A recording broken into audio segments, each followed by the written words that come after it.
Well, when it comes to our political opinions, I think we often arrive at those opinions more often than we want to admit from preset opinions. It's that we grow up in families who are Republican or Democrat. If it's not from our families, if we disagree with families, it's the friend group around us. It's the social media channels that we engage with. And often, at least if you're watching from the United States, it seems like it's a very narrow option that we have. I mean, all the other parties don't really get votes. It's Republican or Democrat. And what do you do with this? It's A or B. And if you're A, then this is all the things that you have to believe. And if you're on side B, here's all the different things that you have to believe. And this can create some problems. And the point of today's show is not to solve all those problems and say, here's how you have to think and here's how you have to believe. But it is this.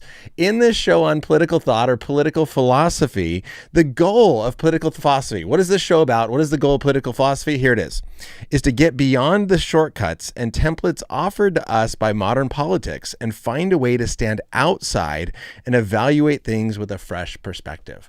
And so we are going to be talking about this book right here, Political Thought, a Student's Guide by Hunter Baker. As always, thank you, Crossway, for sending me one book a month to discuss on the show. This is the one that we're going to talk about on the show this week. And so throughout this short booklet, he addresses some basic frameworks on how we should be thinking about politics. Then in section 2, he covers major themes in politics, being order, freedom, liberty, justice, and equality. And then section 3 then is additional thoughts on how there's been a Christian contribution, since this is part of the series on reclaiming the Christian intellectual tradition. So here's a little bit more about the author, and then I'll give you some quick announcements and we'll jump into the show today. Hunter Baker has a PhD from Baylor University as well as a JD from the University of Houston. He serves as the Associate Dean of Arts and Sciences at Union University and has written for a wide variety of publications, including Christianity Today, the Journal of Law and Religion. He's the winner of the 2011 Michael Novak Award, which I did look up on my other computer and I don't have it right here. But that is an award given out to people who have produced new scholarly research in the areas of religion and religious liberty and freedom and law and politics and that sort of stuff. So this is definitely his area. And he wrote this trying to just encourage people to kind of take that step back and outside of this very kind of Republican, Democrat, A, B, how you grew up, and just say, okay, let's take a step back and let's just think broadly about this topic of politics and some of the issues that have to be dealt with in creating this framework as we move forward to hopefully be able to think better and talk better about this show. And so hopefully today's show will actually help you learn how to fruitfully consider and discuss politics, gain a deeper and greater capacity for evaluating political proposals and the claims that go with that. So hopefully that is the goal of today's show. My name is Ryan Pauly, and this is the show Think Well. Today, trying to help you think well about politics and political thought, but in general, the show is designed to train you to think well about the Christian faith and the culture so you can engage it well. And so this is a big and controversial topic of how should Christians engage when it comes to politics. As always, after the teaching, I'm going to be taking your calls and your questions so you can start putting those in. The live chat, put a Q at the beginning so I know that's a question for me versus you're talking to other people, or use the link to call in and discuss what's on your mind with me.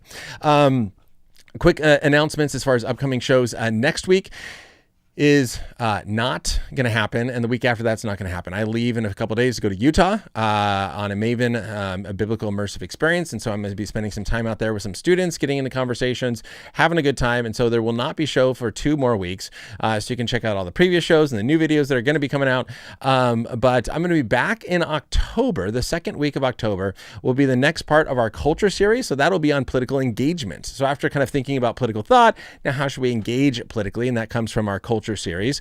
The next part of the Worldview series is going to be on literature.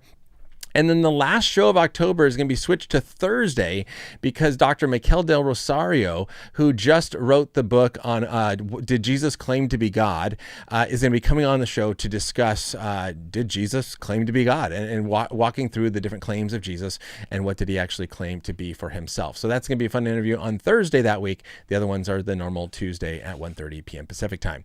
I've emailed like 10 different people to get them to come on the show to do interviews on different topics, a wide range of topics from the role of the church to Fred Sanders has agreed. He wrote a book on what does it mean to be in Christ. and life with Christ and the Christian life. And so we're trying to find some dates there. And so a lot of other really fun, interesting topics on thinking well and that leading to a love of God and other good stuff. So anyways, if that sounds interesting, you can always like, subscribe, and keep up to date with what's happening, as well as on the community channel on YouTube or the Instagram Think Well channel on Instagram.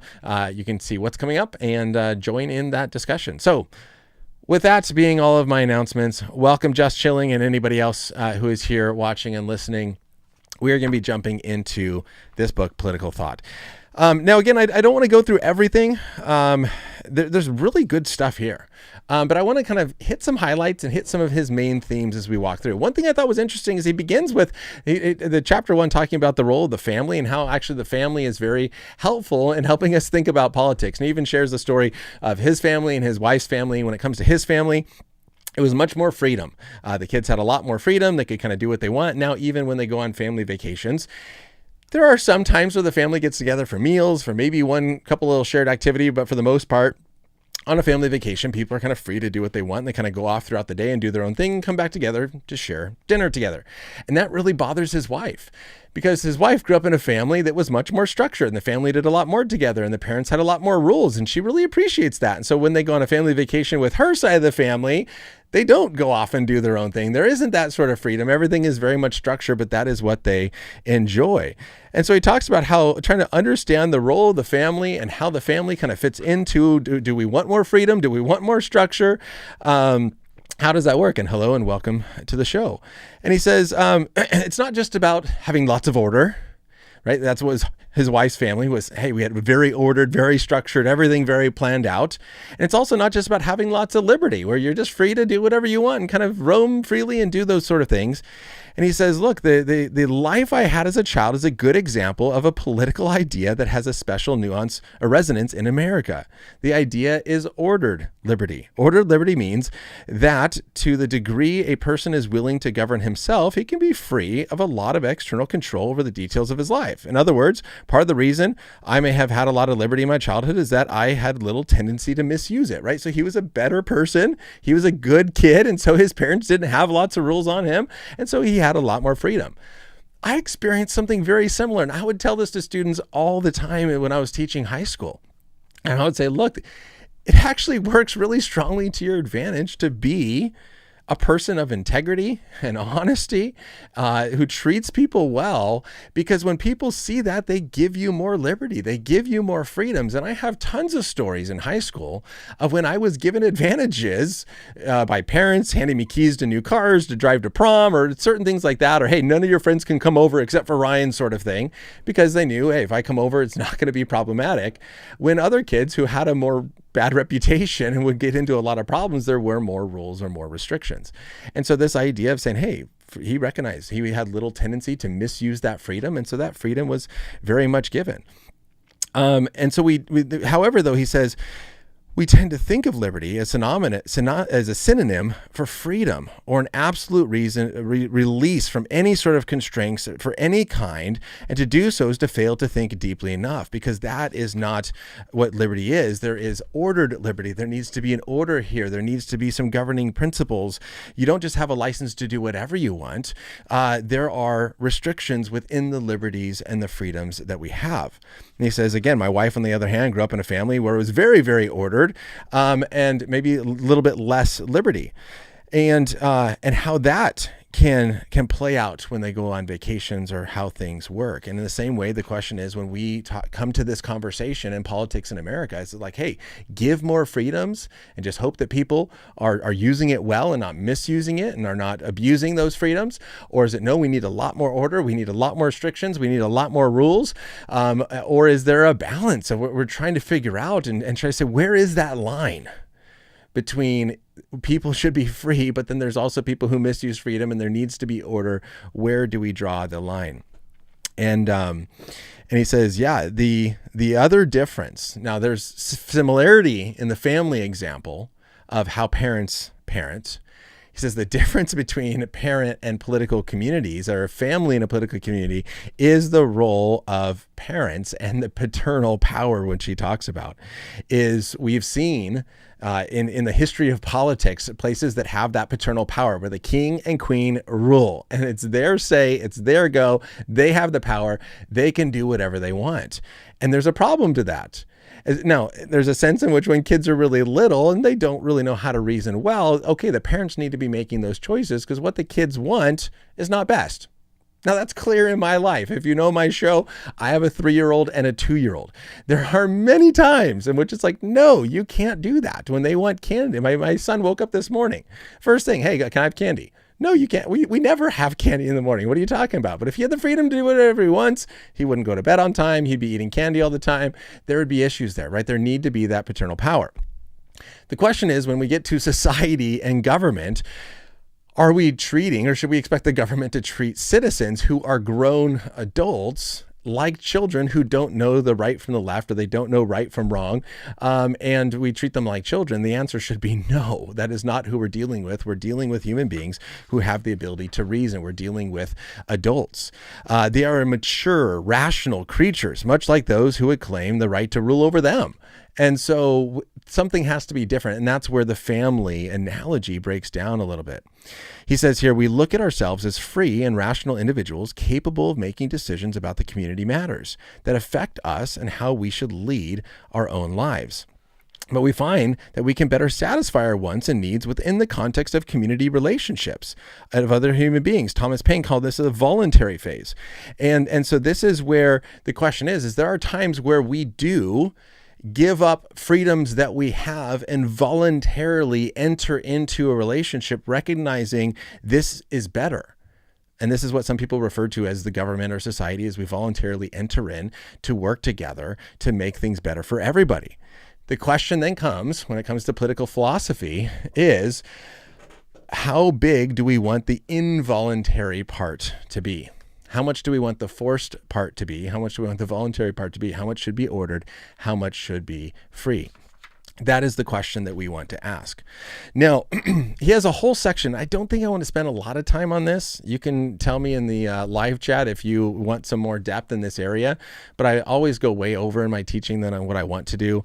And so I do want to try to cut some parts out, not cover everything. But chapter 3 talks about the states of nature and social contracts. And so he kind of goes over this history of how a lot of people tried to create non-theistic, non-religious forms of government and getting together and getting along as a society that form in the ways of like social contract theory of it. We're just making a contract within society.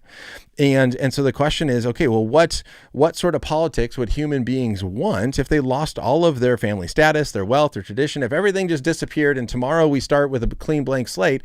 Well, what do we want? And there's different individuals who have proposed different theories and different social contract thinkers throughout the years. And so he addresses this down to Thomas Hobbes, John Locke, Jean-Jacques Rousseau, different thinkers who created these different social contract theories that really come out looking very differently. So, for example, to just summarize some of these here for you really quickly, I didn't have this page marked for you. So he says, where Hobbes had man as the super predator with highly human desires but subhuman ethics, Rousseau saw man as perhaps the best of the animals with animal type needs and desires and satisfied them with his with the habitat offered him. John Locke saw human beings in nature as a human, not as an advanced animal, and with awareness of God and his natural law. What made human beings special was their exercise of reason within the context of natural law. And so this idea of natural law and social contract theory, specifically with John Locke, came in where it's like, okay, we recognize that throughout cultures, there is a somewhat agreed upon way in which we should interact that leads to a better society. That we've agreed that in general, it's better to speak truth than a lie. we have agreed that we should not be taking innocent human life, or that we have agreed that one should not steal the rightful possessions of others. Like, and each society maybe has a difference. Like, and he brought up example of other societies that would steal, but they would only steal from others that were not them, because they would dehumanize other groups, and therefore it's okay to steal from them. But they had rules against stealing from within their own community. And so, okay, you can't kill innocent people as long as it's our community, but if it's the others, well, they're not actually human, and so we can kill them. And so there's different justifications given, but there is this basic understanding that we have where he says, imagine, and he quotes C.S. Lewis here. It's hard to imagine a culture. I just pushed something. I hope it didn't change anything dramatically. It's hard to imagine a culture in which people would esteem a coward and lose respect for a brave man. Right? I think those are the sort of questions that we can say, hey, we may have some differences and we may have disagreements, but when we reason and are thinking carefully, we can recognize that there's a decent list of behaviors and actions and choices that we can kind of all agree upon. And now how that gets played out is going to be different, but we can agree upon these things. Now, when someone comes along and offers a justification, I thought this was really interesting, because it's like, okay, well, natural law says, well, but that community over there, they killed innocent people. And you said that everyone recognizes you shouldn't kill innocent people. Well, he makes the point here. When you press them on that and you say, well, I thought, but you just killed some innocent person, so we can just start killing innocent children. Well, no. That person was a different community, or that person was. And his point is here to say the moment you offer a justification means that one recognizes the wrong and is attempting to give a reason why the choice to engage in the wrong is right under the specific circumstances. As long as someone is justifying an action, he is conceding the moral point with regard to the larger principle. Now, this is, again, I think this is huge when it comes to like the topic of abortion. Greg Koukl has the quote that says, look, if abortion is not the taking of an innocent human life, then no justification is necessary. You don't have to say, but what about the person was poor, or the woman didn't want it, or this or that? Like, you don't have to give any sort of reason. If it's not an innocent human being that we're talking about, then you don't have to give a reason. Like if someone's like, man, Ryan, why'd you cut your beard? Because I wanted to. I don't have to give a justification, because we're not talking about anything moral here. Greg Koukl then goes on and says, but if the unborn is a valuable human being, then no justification is adequate. Then there isn't no right circumstance which justifies the taking of that innocent human life. My point here in addressing this chapter is to say the moment someone gives a justification for abortion or a justification for any action, they are conceding the moral point with regard to the larger principle, and saying, well, yeah, generally this would be wrong, but because of this specific circumstance, it's not. And I think that's where in this conversation of natural law and social contract theory, we recognize that there is this foundation in which we have a basic understanding that we can pretty much all agree on, that there's a right and wrong and that we should conduct ourselves accordingly. However, he then recognizes, and here's another huge Christian influence that we see, is that we are not in a state of nature without sin. Although everyone knows the natural law through the exercise of their abilities and reason, he argues, some choose to live irrationally and to live in a way the animals do. In other words, these violators embrace the ethics of predators and they go against what their rational capabilities are pointing out and start to address things differently. So when this happens, when violations of natural law occur, who will set things right? How do we address the problem? How do we come alongside and make sure that society continues to function well? Who is exercising the power and who gets to do that?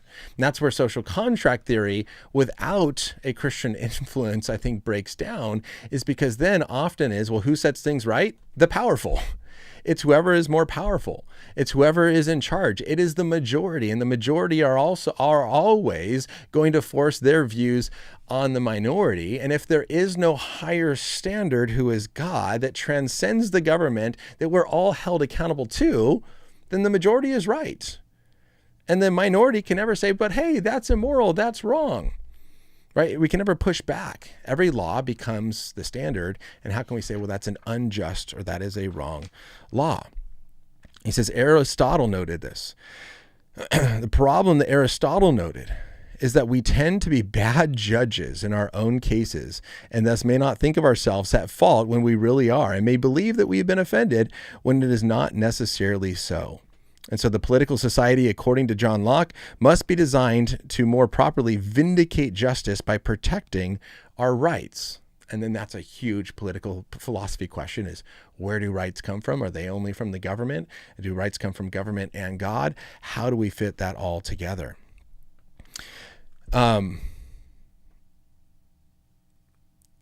Now, he says, in the state of nature, men have the freedom to seek the truth of God and to worship him in accordance with their consciences. For the political society to be as good as men can be, men must continue to have that freedom.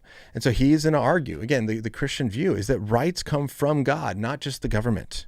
When the government fails to protect those rights, or when the government violates those rights, then men are justified in appealing to heaven for victory as they withdraw their consent and launch a revolution.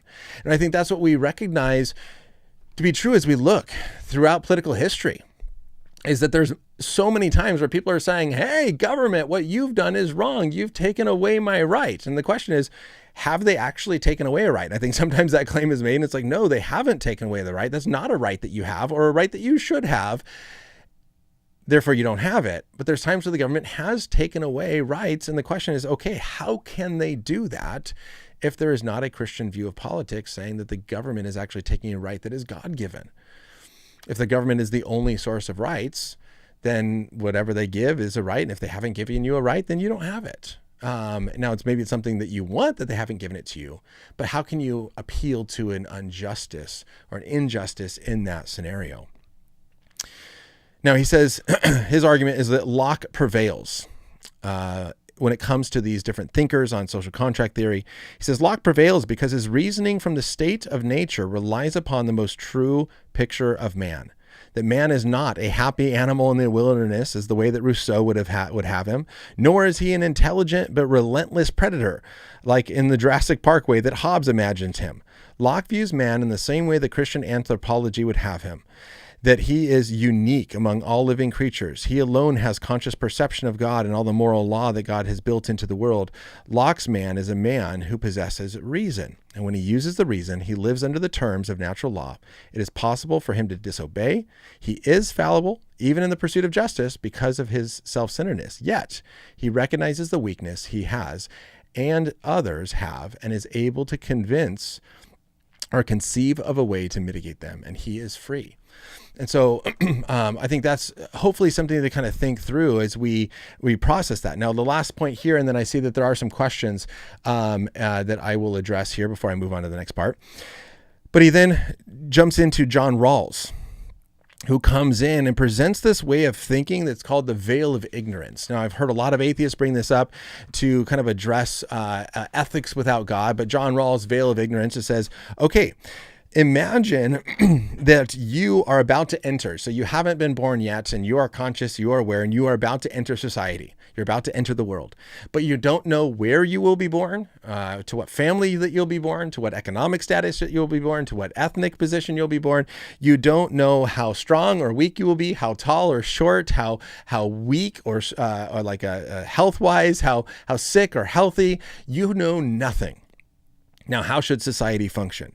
And people say, well, if you don't know how intelligent or strong or male or female or what that you will be, okay, if you don't know your race, then you would want to prohibit any sort of racial discrimination. If you don't know your physique, then you want to make it, wrong to commit acts of violence and assault because you may be the weak one that's getting assaulted. You want to protect private property because you don't want your stuff stolen. Like, you try to create this in a way to protect yourself, not knowing who are you going to be in that society. Now, he addresses then what he sees as several problems in this. Well, that's a good way to try to say, hey, if I'm completely unbiased, how would I set things up? There's a problem when that becomes the only standard. And he says, part of the reason things work, actually, I just jumped in the middle of a paragraph. He says sometimes that, he says, well, the problems is that we tend to arrive, though. Actually, I think I skipped the problem section. Sorry. He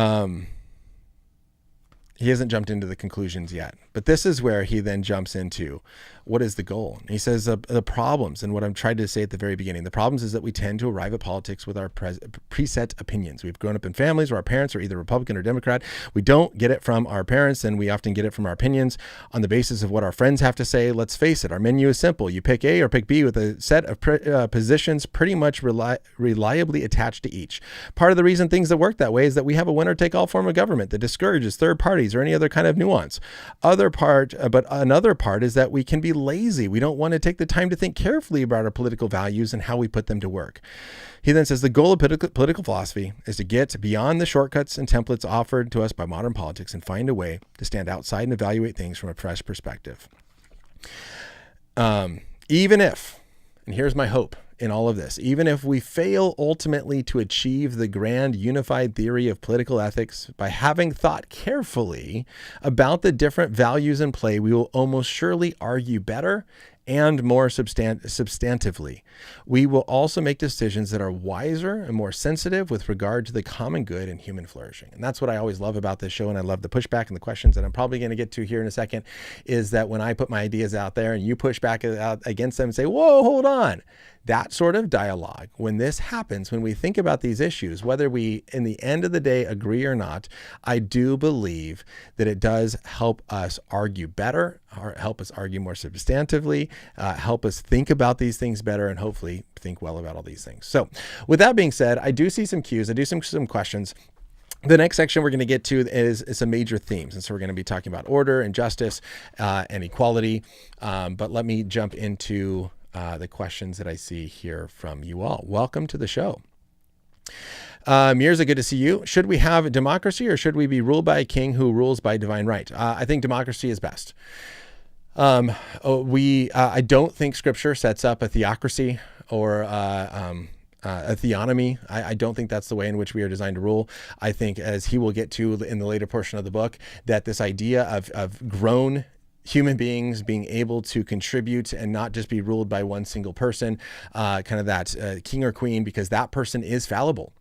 And that is part of the Christian story, and I think the influence, and that why he argues later on that most societies, or a lot of societies, have moved away from that model, is even the best kings, and we see this in Scripture as well, even the best kings are fallible. Let power get to them because they are sinful human beings. And so I think that the way in which government should be structured should take into account human fallenness, human sinfulness, and not be giving complete authority to one person like a king or a queen, but instead be structured in a way that there are checks and balances, that there is ways in which that evil and that sinfulness can be mitigated. So I don't think that we should have that. I do think a democracy in which is governed by natural law functions best. And he's going to get to that later in the book as well. Yeah,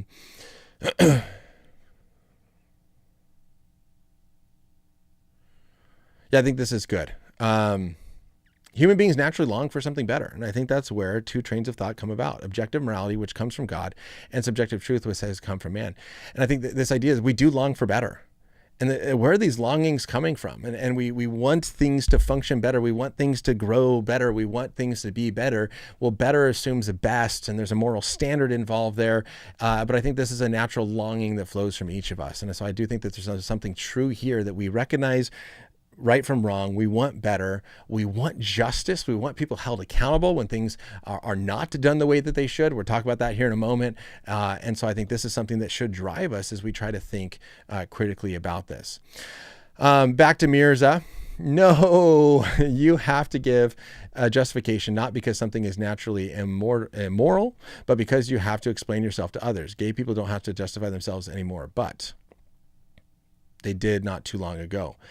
So the question is, if you are trying to justify an action, I think that's the claim I was making, right? So if you say, I think it's wrong to kill innocent people, and it's like, well, and so tell me why you killed that person. And it's like, just because, why I don't have to defend myself. It's just whatever. But the fact is, well, but I did it because, they are the other culture, or they aren't this, or they aren't that. It sometimes or often does point back to, well, on face value, we don't think that you should. but now I have to provide a reason, right? So again, maybe that's not with everything. Why did you go to the baseball game, right? So there's definitely times in which this happens with non-moral issues. Why'd you go to the baseball game? Because I wanted to, because I bought some tickets and someone gave me this, blah, blah, blah, and this is why I wanted to do it. And you provide your reasons, but you're not trying to justify anything. This is specifically in the case if you're trying to justify the rightness of your action, because you recognize without that justification, it would be wrong, right? So again, like, murder, the unjustified taking of innocent human life. So it's like, okay, you just shot that person. Tell me about it. What happened? And it's like, oh, well, they were attacking me, right? So now that's a justification. I recognize just killing them for fun would be wrong, but because they were attacking me, I now feel justified and the situation is different.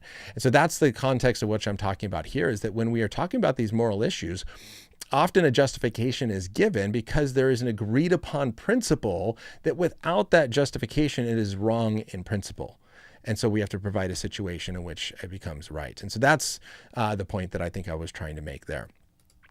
Serious question for you. With the situation between Palestine and Israel, what do you think is the best train of thought as a Christian with politics related to this? Okay, so I addressed this in someone else who commented on my channel. So I'll just say this. I have been in the middle of trying to prep for different shows and I just haven't chosen to do a show on this topic.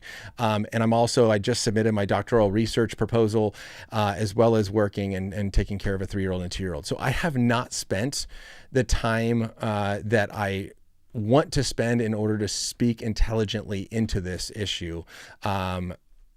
And so I often don't make comments on a lot of stuff. I don't make comments because I don't have the time to dig into it. I also have this idea that I personally just think that influencers speak into way too much. I think just because people have a voice doesn't mean they should use that voice to say everything about everything. I don't think that we are qualified to say everything about everything.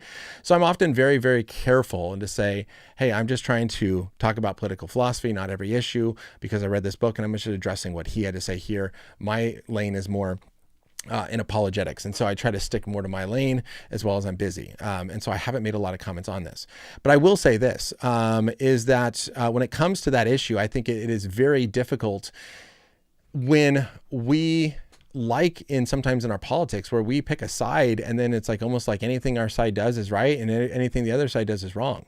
We should be able to have a nuanced, balanced position to where we should be able to call evil, evil. And be able to call wrong, wrong and defend in certain ways. And I know that right now it's difficult because there are issues, for example, with Charlie Kirk, where, you talk to people and it's like, no matter what you say, it creates a problem where if you don't say anything, then it's like you lose followers because, well, you didn't say anything and you should have stood up and said something. And then I have other people where it's like, I only said positive things and I lost a bunch of followers because they didn't like that I only said positive things. And then I talked to one person who said, I said both positive and negative and I made everyone upset.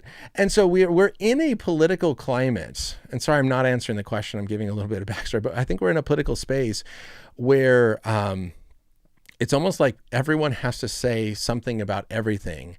But then no matter, you either say nothing and you upset people, you say one side, you upset people, you say the other side, you upset, or you try to stay in a middle ground, you upset both sides.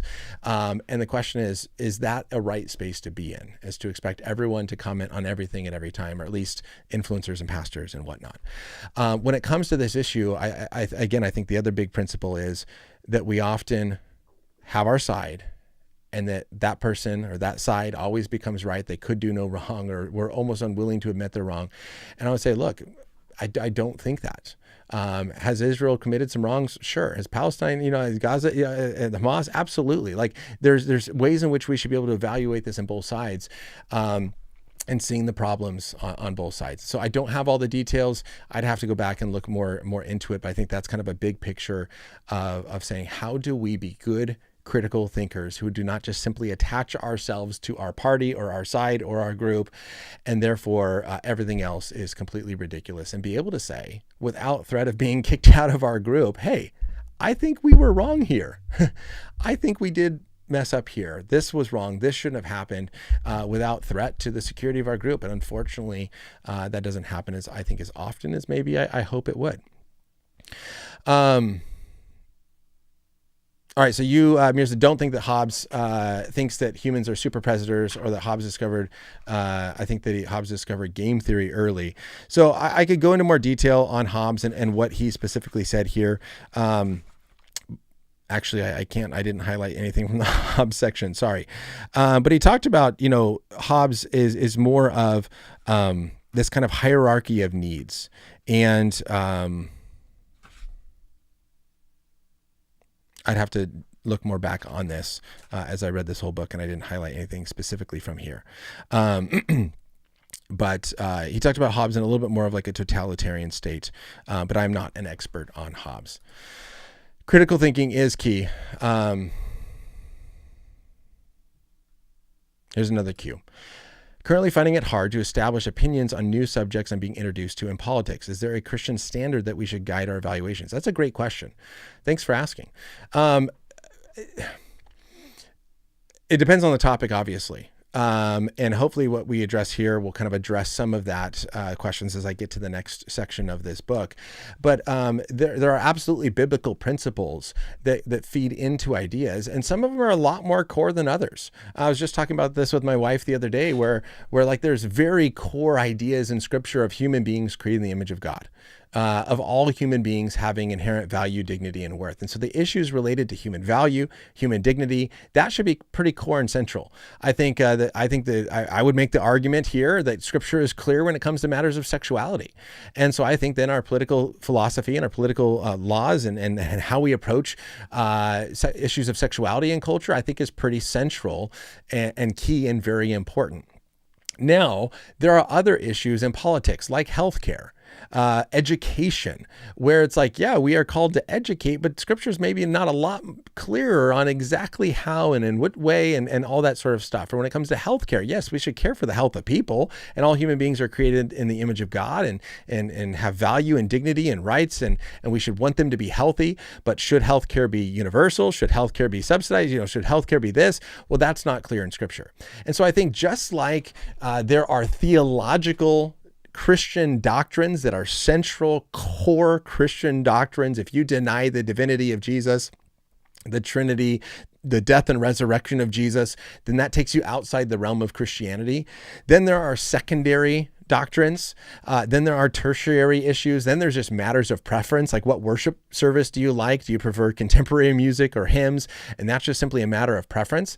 I think that there are similar categories when it comes to political issues. I think there are issues in the political sphere that are much more central and connected to biblical principles. Things like sexuality and abortion, I think, are very, very, very connected. I think then there are secondary issues that have very guiding principles in Scripture. Maybe that's immigration, healthcare, education, those sort of things.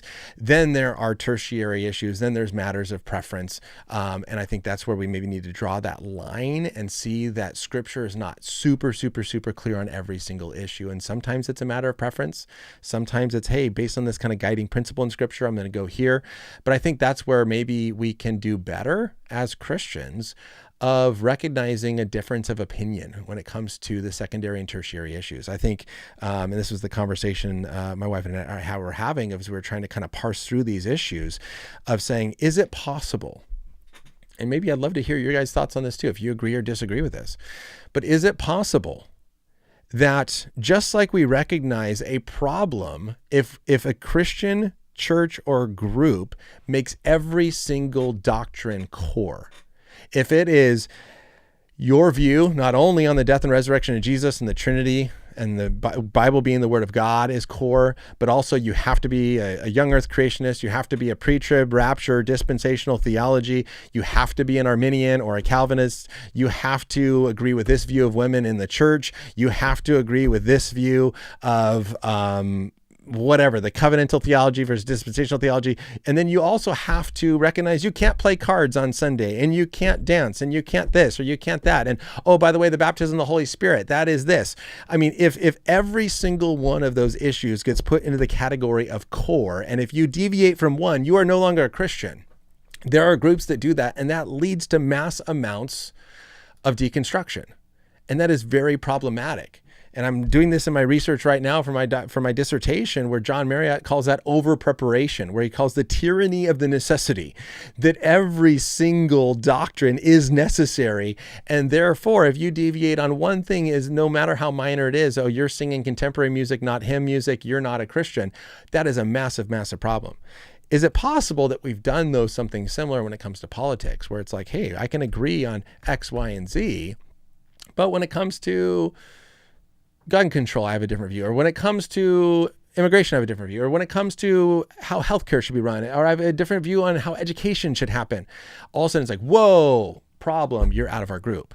Or should we be able to say, hey, there can be a difference of opinion and Christians do not have to go down this line and agree on every single issue exactly.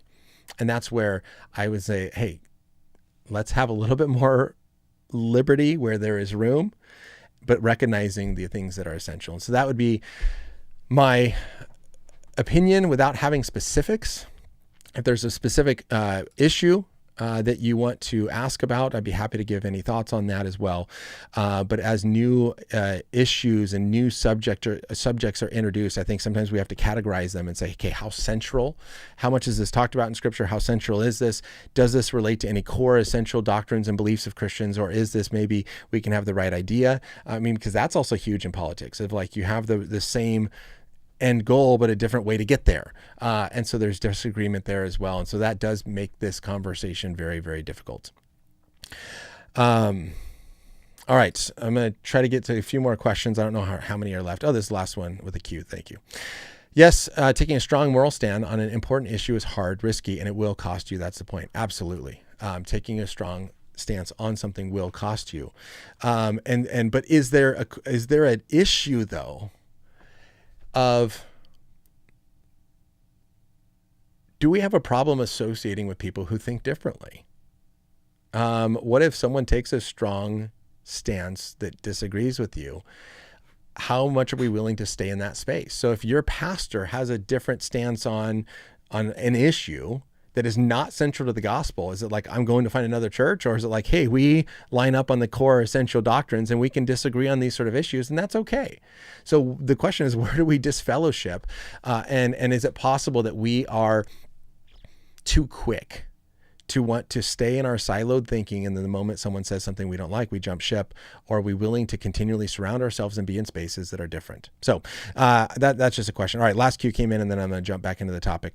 So what do you believe the government should abolish gay marriage because the Bible is clearly against homosexual relationships? That's a great question. The answer is no and yes. I do not think that same-sex marriage should be legal, but it is not for the reason that the Bible is against it. So if I can say it this way, and this could be a whole show, and I've done shows on this, and I'm happy to tag to those later whenever this process is, if I remember. But what I would say is this: the Bible calls a lot of behavior sin that I do not think should be illegal. Right? It's a sin to lie to your parents. I don't think we throw kids in jail. It's a sin to commit adultery. If I went and slept with another woman, that is a sin, but that's not illegal. It's a sin to have sex before you're married. So if two high school students are sleeping together, that's a sin. I do not think that should be punished by the law and made illegal. It's a sin to get drunk. I don't think that drunkenness should be illegal. So there's a lot of things in Scripture that are wrong that I do not think should be illegal. So why would I make the argument I do? This comes back to what I discussed early on in the book when it comes to natural law. I think that if we are going to make a behavior illegal, it has to be grounded and based on natural law. And so what I've done in other shows that I'm happy to link to, the show was a show I did with the New Evangelicals, where I talked about this a little bit. I forget if I've talked about it in other shows, but I would make a natural law argument for traditional marriage. Therefore, same-sex marriage would not be allowed, not because it's immoral according to the Bible, but because it would go against natural law. And so I think that natural law becomes that foundation, because the natural law is the moral code that we all should be able to recognize through reason, that is not tied to specific teachings from a holy book. Then that is how we should base the laws, because that becomes a more objective foundational standard that we all recognize. And so I would make a natural law argument against same-sex marriage, not just because the Bible says it is wrong. So I'm not giving the whole argument here. I'd be happy to talk about it later, but there's videos on that. Okay, part 2. So that was all part 1, introduction. How do we think about this? How do we consider it? How is it like a family, different from a family? And then the nature of social contracts. Okay, part 2 then is he discusses then some some different major themes, and I'll try to work through this again as quickly as I can. I did spend a lot of time doing questions, which are great. So continue to post your questions and then use the link to call if you want to chat. But the first one is order. That part of our political philosophy, we have to be thinking about order. How do we create things that are ordered, but also not order alone? And so he says, look, in the last few chapters, I highlighted the contributions of social contract thinkers working from their perceptions about the state and nature. In doing so, you got brief glimpses of our primary political values as shown through. Hobbes with order, Rousseau with equality, Locke with liberty, Rawls with justice. Each of these are valuable and very, very important. And we absolutely need order. However, he goes back to Martin Luther. And he says, we also, though Martin Luther affirmed the need for peace and order in political society.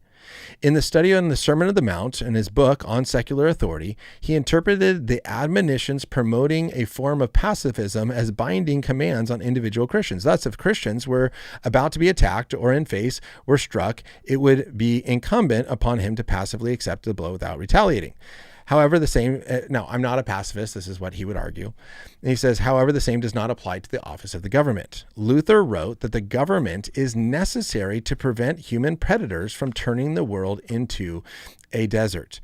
This government is authorized to shield the innocent from the wicked and strike blows with preventative and retributive necessary for the restrainment of evil men. And so when he discusses this idea of like we need order and therefore the government is necessary to step in to make sure order happens, the primary means for that is to punish the wicked and protect the innocent.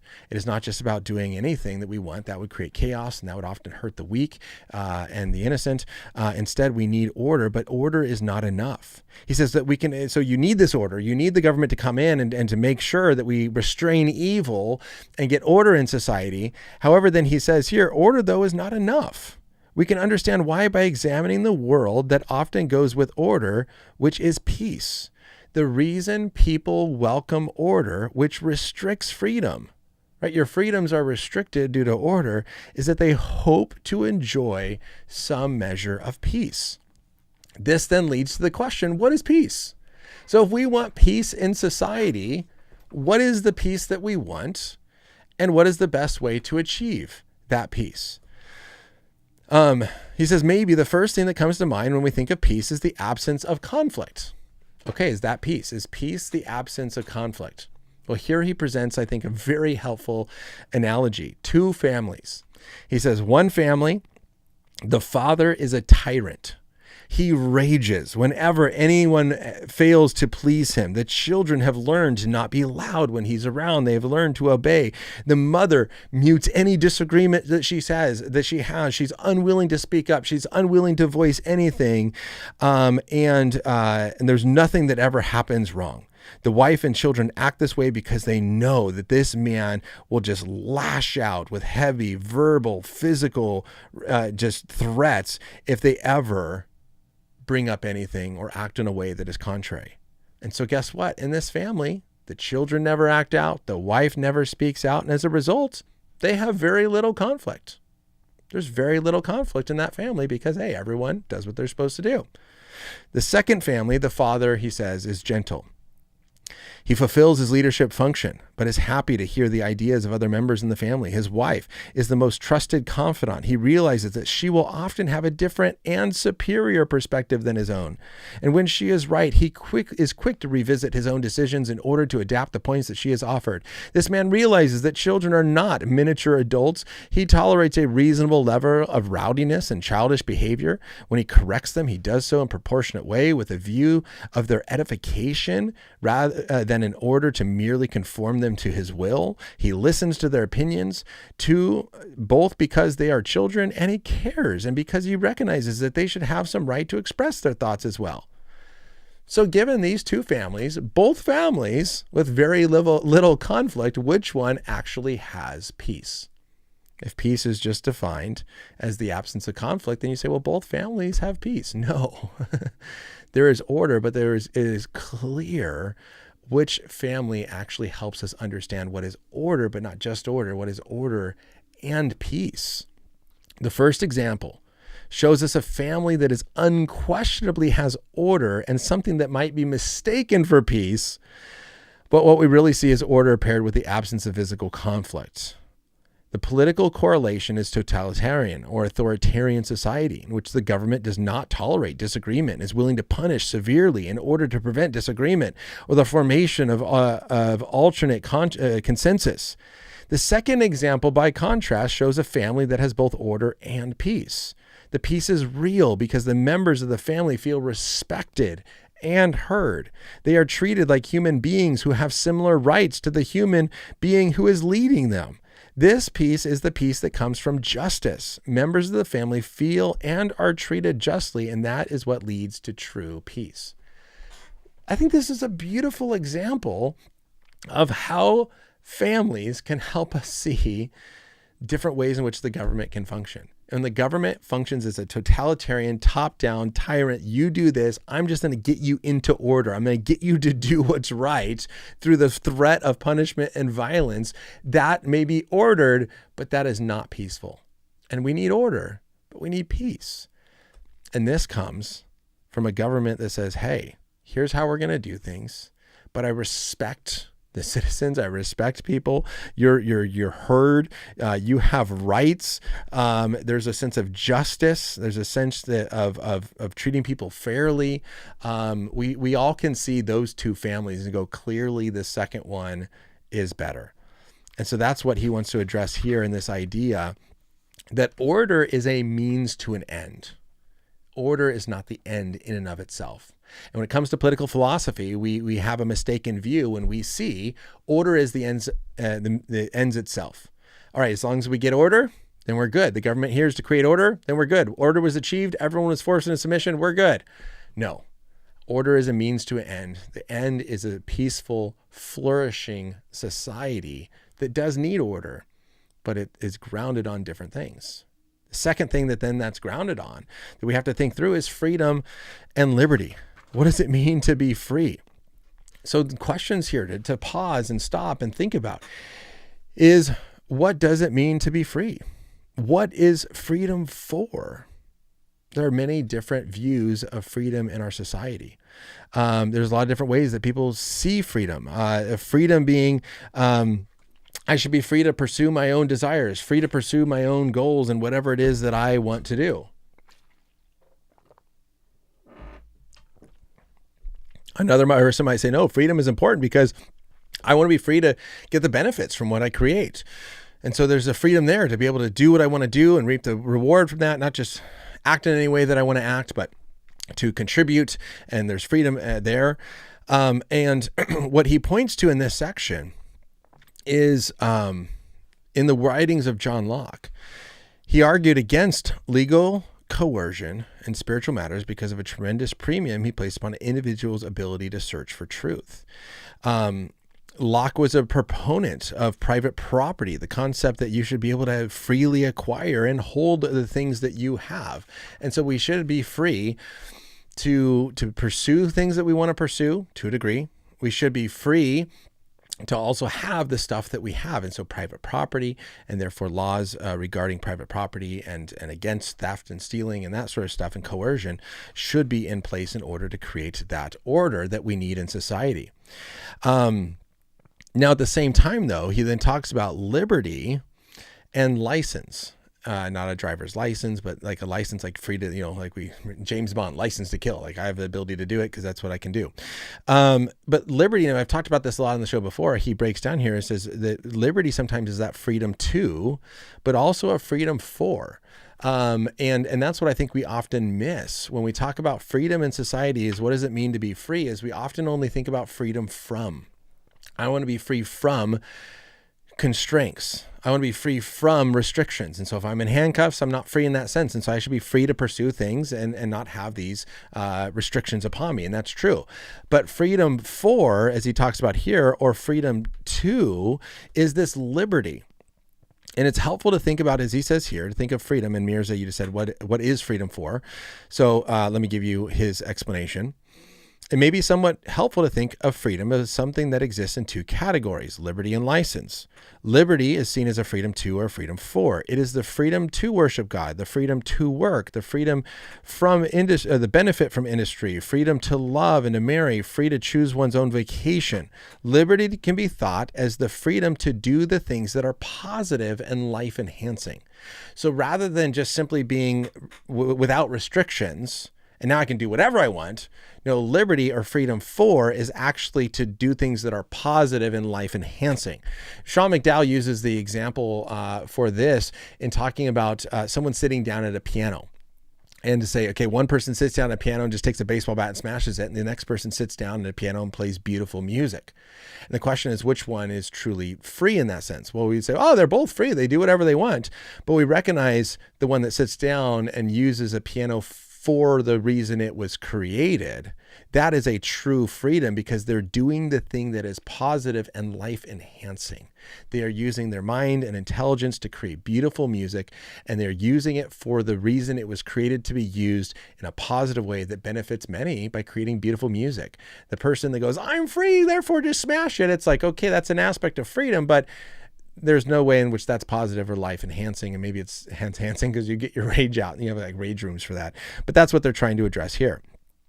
So we think of liberty then as a positive freedom. And so then this is the question. When it comes to a Christian influence on politics, are there actually things that are meant for a reason? If it's freedom to do or freedom for the reason it was created, are the things that actually have that purposeful creation for a reason, freedom to do things in that positive way. And if not, it's like, no, we should just be able to do what we want to do. Well, then there's a challenge here. And there's that license of like, no, I have a license to do whatever I want. I have a license to destroy the piano if I want. I have a license to take the life if I want. I have this license to do what I want to do, and who's going to stop me? And he addresses that here, and he says, license, on the other hand, is a negative type of freedom. Don't think of it as a driver's license. Instead, in the older sense, in which it's used to denote an excessive use of freedom or an intentional disregard for the general accepted rules. License is that sex, drugs, and rock and roll type of freedom. It is the assertion of the self and one's preferences to the exclusion of all other considerations. And so he says, yeah, the use of recreational narcotics is a form of license. And sometimes in some cultures, playing cards at night was considered a form of license. Not all these rules have the same standing, but that's what he's trying to draw. And so here he says, again, what we have to stop and think through in our political philosophy is, where do we draw that line? What do we value about freedom? How far does that freedom go? And then what are reasonable bounds of personal discretion? And that is a difficult conversation, but hopefully if we recognize, rather than just blanket statement everything and say, man, this is a difficult conversation, where is personal discretion? Where is your freedom versus not? Where do we draw this lines? What do you have a license to do and what do you not have a license to do is very, very important. Now he addresses here the evolution of political liberty. And I wanted to just bring this up really quickly. He brings up Benjamin Constant, who examined. He was a French revolutionist, or in the wake of the French Revolution. There's in the 18th century, Benjamin Constant examined two different concepts of liberty. And in ancient liberty, it was meant having the right to participate in government. That's what liberty was, is you have the right to participate. Well, the challenge is that everyone has the right to participate. Then as society grows bigger and bigger, you literally can't have everybody participate. So that sense of liberty is almost unlivable in our modern state because of how big our government is. And so a modern sense of liberty is more important to our political commitments. And here, in that understanding of these two different forms of liberty, or how liberty has changed, we say, okay, then what is the limit? How much should people be involved? Where do we get involved? How much room does the government have? And he then draws now upon, he says, the greatest theorist of the kind of freedom that was John Stuart Mill in his book On Liberty. And here he talks about how Mill wanted to argue for different types of truth, and how Mill wanted to apply reason to everything, and says, and where he argued that we are seekers of truth. And I think to a degree that's true. We would rather have the truth if it's available. Thus, we should give individuals the freedom to pursue it, to write it, to talk about it, and their quest and the quest and their findings. And how this is important. And this is why you have a lot of people now talking about free speech, and you should have that speech, and you should be able to search for the truth and have these sort of ideas and hopefully allow people to freely speak about the truth.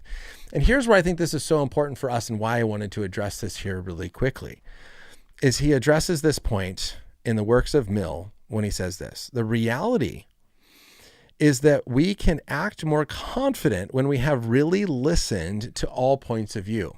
Doesn't Mill ring true here? Would you ever consider making a major purchase after listening only to the people who praise the product and completely ignoring those who say there's something wrong with it? Wouldn't you feel better about your choice if you took the time to decide who had better arguments? Now, I want to stop here and I want to give maybe a word of encouragement. Isn't this true? When you are going to make a big purchase, you do want to look to see, did anyone like it? Are there people that said this was good? But if it's something that you really want, I know for myself, and maybe you guys are like me, the people that I want to know and what their comments are the people who didn't like it. What did the 1-star reviews say? I want to know what they had to say, because that gives me a more accurate understanding of this thing that I'm about to buy, to say, do I really think it's amazing as it is? Because if I'm wanting to buy it, it's probably because I think it's great. And if I only read all the 5-star reviews and I'm like, I see, everyone thinks it's great, and then I buy it, and then what if it's actually not? So when it comes to buying things, when it comes to important decisions, we know that looking at the naysayers, looking at the negative reviews, looking at those who have a different opinion is hugely valuable. And we would almost never make a big purchase without doing that. Why is it then, when it comes to other areas of our life, that we only want confirmation bias? We only want the people who already agree with us, rather than saying, when it comes to my political view on this issue, when it comes to my religious view on this issue, I want to seek out the most intelligent, thoughtful people on the other side and hear what they have to say. And that is then going to give me a more rounded point of view and ultimately make me more confident. That's the little short that I put. If anyone clicked on this video before it went live, you saw a short of an interview I did with my professor, Rick Langer, where I've taken out a 30-second clip, and I often put it at the beginning of all of my live streams before I go live as the trailer, because it really does, I think, drive this point home that I want to do on this show. And that it's, if I only go to my friends, if I only go to people that agree with me, if I only go to news sources that agree with me, then we continue in our siloed thinking. And often studies show that that makes us more radical. That makes us more extreme if we're only surrounding ourselves with those ideas. And it often makes us less able to engage people who think differently.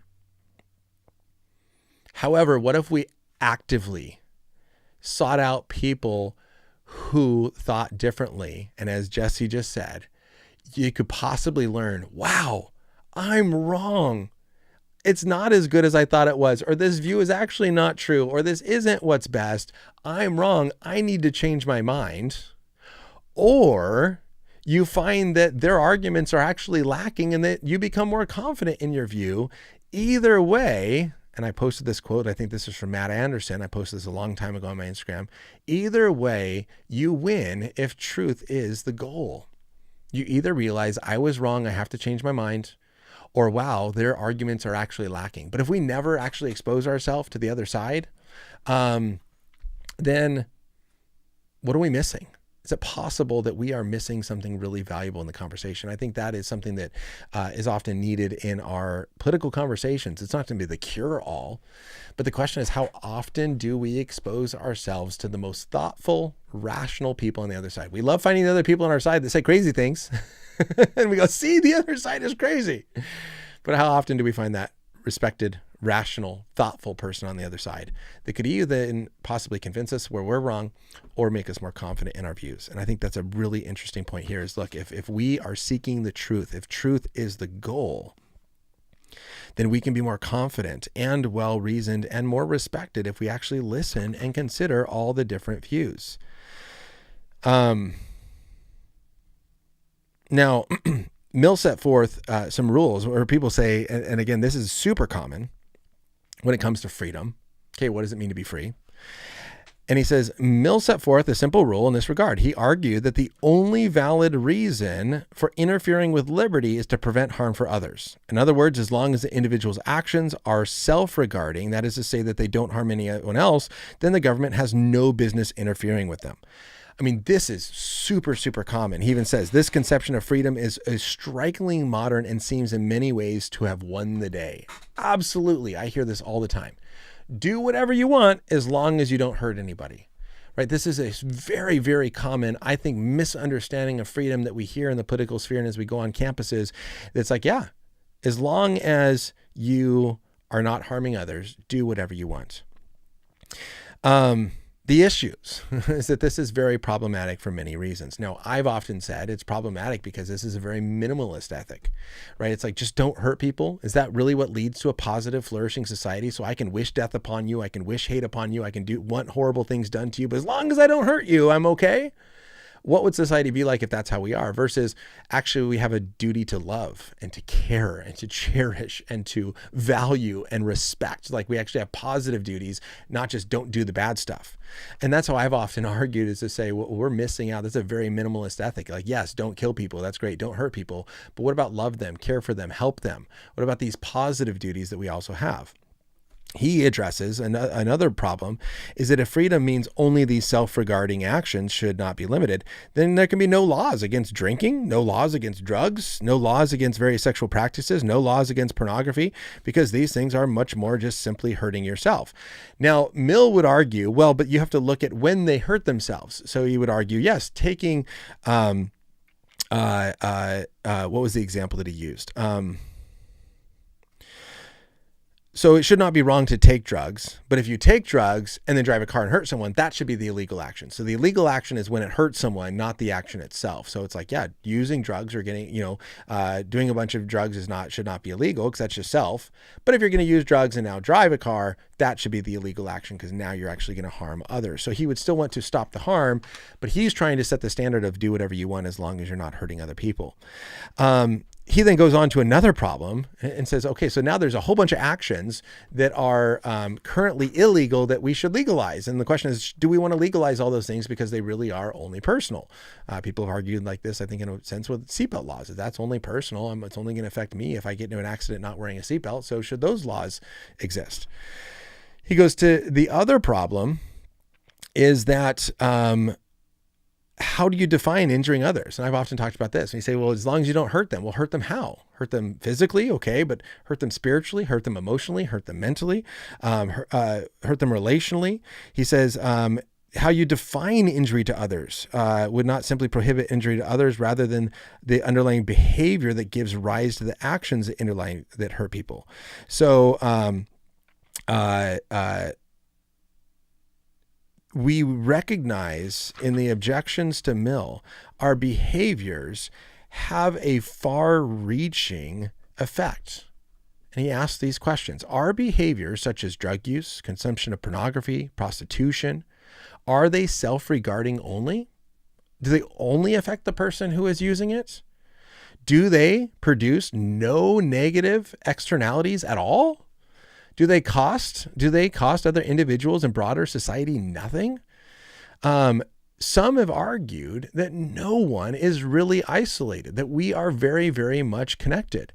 And we could make a case that yes, well, drug users more specifically affects the person who uses the drugs, that he might have contributed something from his life and work that is diminished, or it sets a bad example for others, or it legitimizes the choice for others, or he may try to convince others of his behavior. What about the pain that the drug use causes family members? I mean, there's so many different ways in which we are a community where we are connected to other people. And so how do we actually have this idea that says you're free to do whatever you want as long as you don't hurt anybody, but recognizing our choices really do hurt people in ways that we cannot even understand? And so the question here is, how do we strike a proper balance between freedom and the interwoven nature of our lives and the visions we have for certain goods towards which we should be striving? I think that's a great question. All right, there's two more sections here in that he's going to go over, and that is justice actually justice, and then he describes a brief attempt at doing good politics. In his last section of justice, the big things he's talking about here is, okay, so now in a Christian influence on justice, how do we even look at justice? And there's horizontal justice, or justice between different people, but there's always been a massive vertical justice, a vertical justice being based on ideas that we've been created by God. Like all of creation, we're longing to be with him. And so if we are missing the vertical concernment, where there's no acknowledgement of God, his rights, his laws, his morality, and all we have is this horizontal justice, then we are going to be missing something with justice in society. Now, many times he points out that many people will say, but look at the world. So many times this horizontal view of justice has been used to do harm. And it's been used to hurt people. We're church leaders, and the church has become way too powerful, and they've done harm. And so therefore there's a problem with this vertical sense of justice. And he goes, yeah, that's true. It has been misused, but so has horizontal. There have been many governments that are very much non-theistic governments, very much secular governments that are only looking at a horizontal justice sense that have also done harms to people as well. And so both of these forms of justice have absolutely been able to abuse and misuse their power and their authority. It doesn't mean that we just throw it out. When it comes to the vertical sense of justice, his point here that he actually takes from Martin Luther King Jr. is that the church must be a thermostat, a force to affect the state of things rather than a thermometer, merely a reflection of the state of things. The question is, how is the church being informed by who God is, how he created us to be, being actually a thermostat that actually has a persuasive, powerful impact and influence on society rather than just being like a thermometer that is a reflection of what's going on? At the same time, then, how do we actually have justice that is horizontal? And here he talks about different forms of justice, and I maybe don't want to address all of these, but he talks about, justice based on civil rights, that there should be only one standard in each situation, and that is possessing the merit to get the task. But the problem is okay, if we don't just want equal outcome because it's based on merit, but the point is that we're not starting all from the same place, and so how is there equal opportunity? So then it's okay, then there's equality before the law, and so it's at least that should be the starting point. At least we should have a starting point that is equality before the law, where all people are treated equally according to the law. Then there is a question of, okay, what does equal opportunity look like within that place versus equal outcome? And so he says that there are those who argue for a justice based on civil rights, that this is going to be flowing from merit, and it's based on your merit that you get what you have. And the government should deal with more than equality of rule enforcement, but how do we actually create those ways in which people have the same ability to achieve these things, then their merit earns them what they have.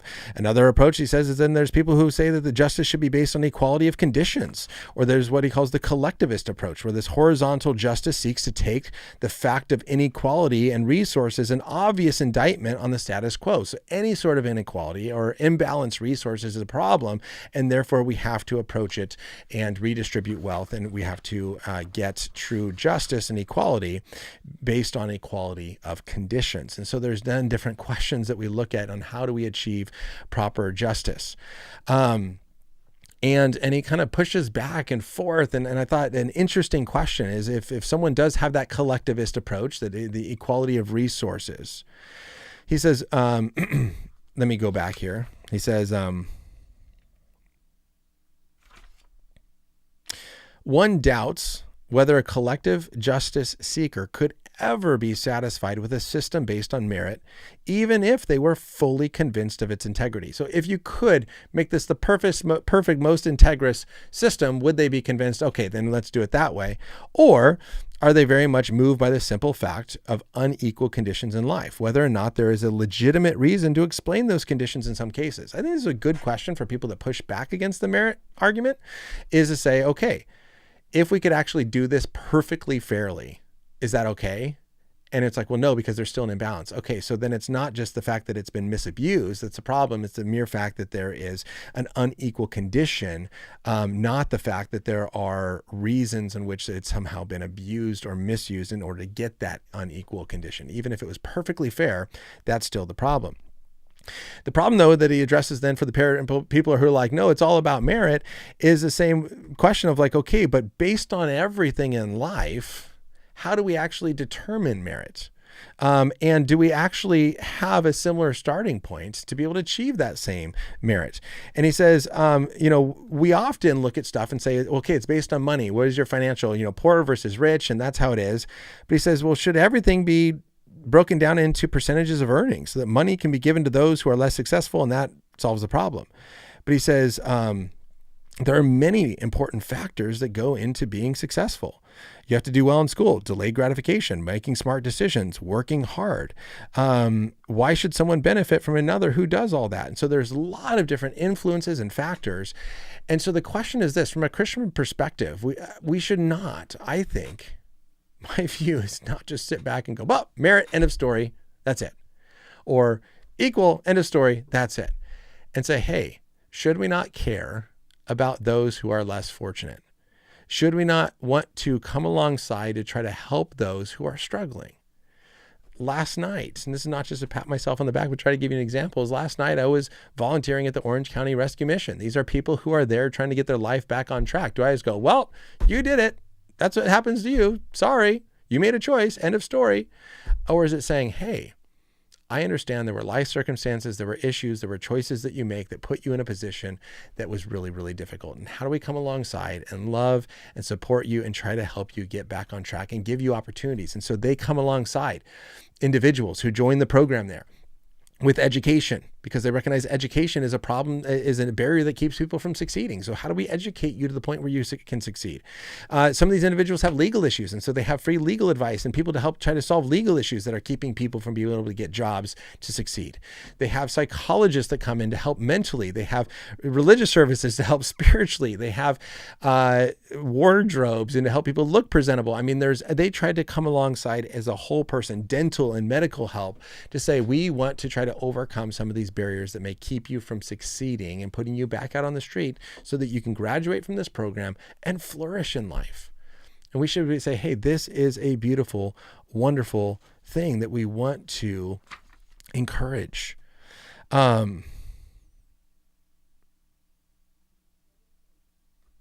skipping ahead because I know I'm talking longer.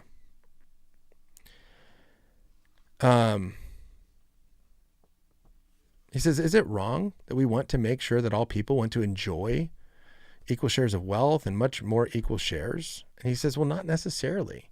It shouldn't be wrong. Instantly, that's just Marxist. That's just communist. That's just socialism. So I want people to enjoy more stuff. I want people to come out. I want people to experience better. I want people to thrive. That's not necessarily wrong to want people to be able to have more of that equality and come out of the holes that they're in.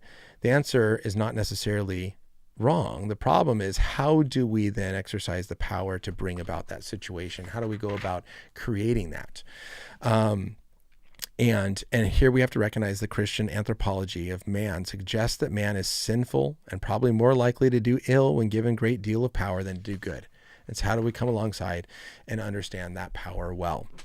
All right, so there's one final section here. I'll leave it for the end. And it's his brief attempt to describe what he calls good politics and show a Christian influence on politics. But let me come back to your questions. Again, if you have calls, use the link, call in. Let me come back here and see where I left off. I think that's where I left off. Okay, let me get some water.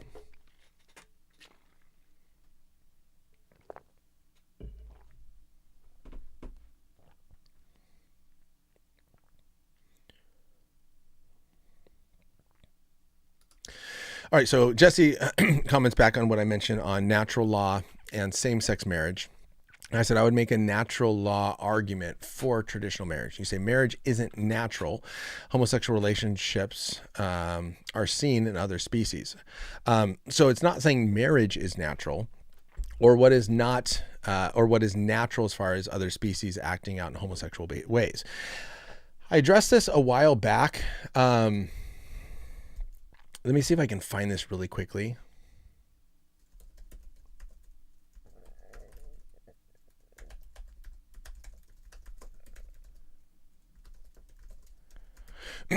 But one thing I think is hard and this might be it, is if we're going to use the argument and say, well, hey, animals do this, therefore it's natural, therefore we should do it. That's really difficult. Now, Christopher Yuan has a video on YouTube. I can link to it if you want to hear. I can share it with you guys here really quickly in the live chat. Where he makes this argument of, the video is called, is being gay natural because of gay animals, a Christian response to the Queer Planet. And this is a show, Queer Planet says being gay is natural because animals are gay. And he breaks that down and says, well, first of all, sexual orientation, a human concept, is based on desires. And so this is not, when we talk about humans and sexuality, we're talking about sexual orientation and their desires, not what animals experience. An animal's not like, oh, he's attractive and having that sort of sexual desire. The concept of being gay is rooted in attractions, not behaviors. And so animal behaviors can be observed. Their inmost desires cannot be. And so to label an animal as being a gay animal solely based on the fact that they have same-sex sexual acts is not equivalent. And we know this is true of like other societies in which it was seen to be a power thing where a man would have sex with another man just to show that he's more powerful. And it was in no way gay. There was no sexual attraction there. It was a power thing. And so when we are using an action to then say, now that speaks into desires, I think there's a miss there. He also says there's a myth about lifelong same-sex parenting in animals. The media highlights cases like Roy and Silo, two male penguins from New York City Central Park Zoo, as examples of same-sex animal coupling, despite never being observed engaging in any sort of sexual acts. They were quickly labeled as gay. And so there's an issue there. There's also the issue of having the animal kingdom be a moral guide for us. And so if the question is, well, animals do it, therefore we should do it, well, mother animals eat their babies. Animals act in many ways that we would go, that's an animal, that's animal behavior. No way.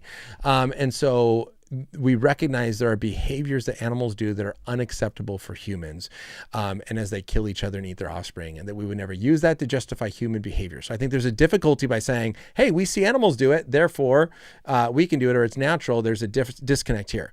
Now, though, that aside, that's different than saying that there's a natural law argument for traditional marriage. And natural law argument is saying, what can we understand by using reason alone? And so the question here that I put forth is to say, and just if you want to call in and chat, I'd be happy to chat about it with you. But the question here is, why is the government involved in marriage to begin with? Why does the government even care? And what are they trying to care about? And what we recognize is that traditional marriage has stabilized and perpetuated society. The government cares about a stable society that keeps going. In order for society to keep going, you need babies. Studies also show that marriage protects women, it civilizes men, that there are ways in which marriage really comes alongside and actually creates a more stable society. Children, statistically, growing up in a married mother and father home, statistically are better and produce better and have better outcomes in life. And so there's benefits that society recognizes, and therefore the government has tried to step into this space to promote this sort of behavior that actually benefits society. Because here's the natural law argument. The government has three options when it comes to any behavior. The government can promote it, it can permit it, or it can prohibit it, right? The government promotes behaviors that benefit the government. The government permits most other things. Like, yeah, you can do that. Like, the government allows me to go golfing with my friend. They're not going to give me a tax break for that. But they give me a tax break for me having a child. Why? Because having a child benefits the government. And so they're trying to encourage that. And they give tax breaks and they give different advantages to promote good behavior. But they could care less if I'm going and golfing with someone tomorrow or hanging out with my buddies, but they're not going to prohibit that because it doesn't harm the government. Then there are behaviors, robbery, theft, murder, those sort of things that actually are negative on the government, like the drug use, that we actually say this is illegal, don't do this, because it actually is a harm to society. And so the question is, from one aspect of this is to say, okay, Does a same-sex relationship have the same positive benefit to society as a heterosexual relationship oriented towards procreation have? That's one question. The government has made it clear that they do not care about every relationship. They don't. They don't care about my friendships. They don't care about the fact that I'm brothers with someone. They don't care about my student-teacher relationship unless it's destructive. They don't care about a lot of relationships. Why is it the relationship between me and my wife a relationship that the government cares about? Because that is a relationship that naturally has a benefit to society.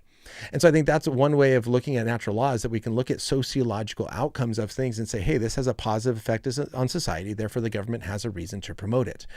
A silly example, but that I often use, is the same thing with like restaurants. Chipotle likes me and they give me free burritos. Why? Because I go there a lot and I buy lots of food. And so they're willing to incentivize me going and buying lots of food by offering incentives and free burritos if I buy more food. Now, if you go, but I want my free food, and you're like, well, but you never come here. You've never bought Chipotle once in your life. I'm not just going to give you a free burrito, because your behavior does not have the same effect on them. They're not going to promote your behavior, but they're not going to stop you from entering into that productive behavior. You can show up if you want, or you don't have to come if you don't want to. That's fine. They don't care. Now, if you're going to walk in and try to rob the store, now they're going to permit that, or they're going to prohibit that, right? There's destructive behavior that hurts that we stop. There is good behavior that we promote. And then there's neutral behavior that we just allow. And so the question is, does a same-sex relationship have the same positive benefit on society as a heterosexual relationship? Now, I do not think that homosexuality should be illegal. I do not think it should be something that is prohibited. We should not be taking homosexual relationships and throwing them in jail. And so it is not a destructive thing in that sense that I think should be made illegal. But I do not think, and studies show, sociology shows, it does not have the same benefit to society. It does not perpetuate and stabilize society in the same way as traditional marriage does. Therefore, the government should not have a reason to promote it.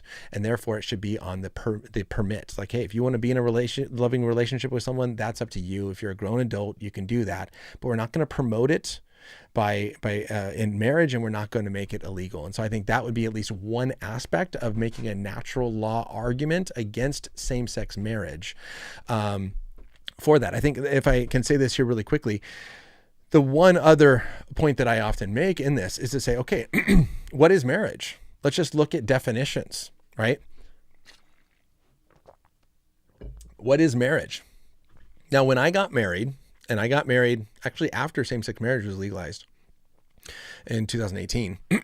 But the government often asks you just a few questions. When I went and got my marriage license, the county clerk did not say, do you love each other? They did not say, are you, they didn't care about my emotion. Are you attracted to her? They didn't ask that question. Do you really like her? They didn't ask that question. They wanted to know, are you old enough? Are you already married? Are you related? That was it. Now, prior to same-sex marriages, are you the same sex? But now they don't ask that question, at least in California. It's just, are you related? Are you old enough? Are you already married? If you're not married, you're not related, and you are old enough, here you go. They don't care whether you like them or attracted to them or that sort of thing. That's the main things that they care about. And the question is this. Every single person has restrictions that they put on marriage. And so when we say, well, why not broaden the definition of marriage? Why not change the definition? So historically, the definition of marriage has been one man, one woman becoming one flesh for one lifetime. That's the biblical understanding. And marriage traditionally throughout most cultures has been a man and a woman coming together. Well, why not expand that? Why not expand that into same-sex? Well, the moment we start changing the definition, we now start to make the definition arbitrary. And then the question is, then at what point do we stop? And I think this is a legitimate slippery slope to say the moment we say this is a word that we can define however we want, then why stop there? The moment same-sex marriage was legalized, then there were polygamous and polyamorous people that came and said, well, we want to get married. And the government said, well, no, not you. Why not? Why not? If marriage does not have any sort of objective grounding and definition, why not polygamy? Why not polyamory? Why not group marriage? Why only two people? Why not a group? And I think that's the problem. When we have a clear objective definition, then we can make discriminations or judgments based on that definition in a just and fair way. So the common example that I always give is a student discount or military discount, right? You go somewhere and military get a discount, right? Because there's a very clear objective definition of what military is. There's senior citizen discounts. If I walk into McDonald's and I go, I want a senior citizen coffee, they're going to say no. Well, why not? You're not a senior citizen. There's a clear definition of what a senior citizen is or military, and we're going to give them a discount because we want to promote that person or that, that job or whatever that may be. And we do this all the time, and we don't see a problem with it. I think most people don't see a problem with it. Now imagine though, if we say, senior citizen doesn't actually just have this certain definition. Anyone can have a senior citizen discount. It's just about love. And then I walk in and say, I want a senior citizen discount. They have to say yes because they said, hey, it's anybody. The moment they say no, any reason they give, I think would be unjust discrimination. Well, no, not you. Well, why not? Because whatever reason they give is unjust because now it's just arbitrary. And I think that's what changing the definition of marriage in society has done. We have gone from a clear definition of a man-woman relationship oriented towards procreation, stabilizes and perpetuates society. This is what it does and how it's good. And that is what marriage is and how we support it. And the moment we say, no, marriage is just about love, then now the people come and say, well, I love these 5 women. I want to get married to all 5. And the government says, no. Well, why not? Who are we to say it has to stop at 2? Most people will say when it comes to marriage, we need to have rules on age. No one says, well, just love. Well, no, you have to be old enough. Can't be related. It has to be only 2, right? We put all these sort of rules on it. And the question is, well, why not go one more and say, well, only one man and one woman? When Christians do that, it's, well, how dare you do that? And I think that's where it becomes the problem.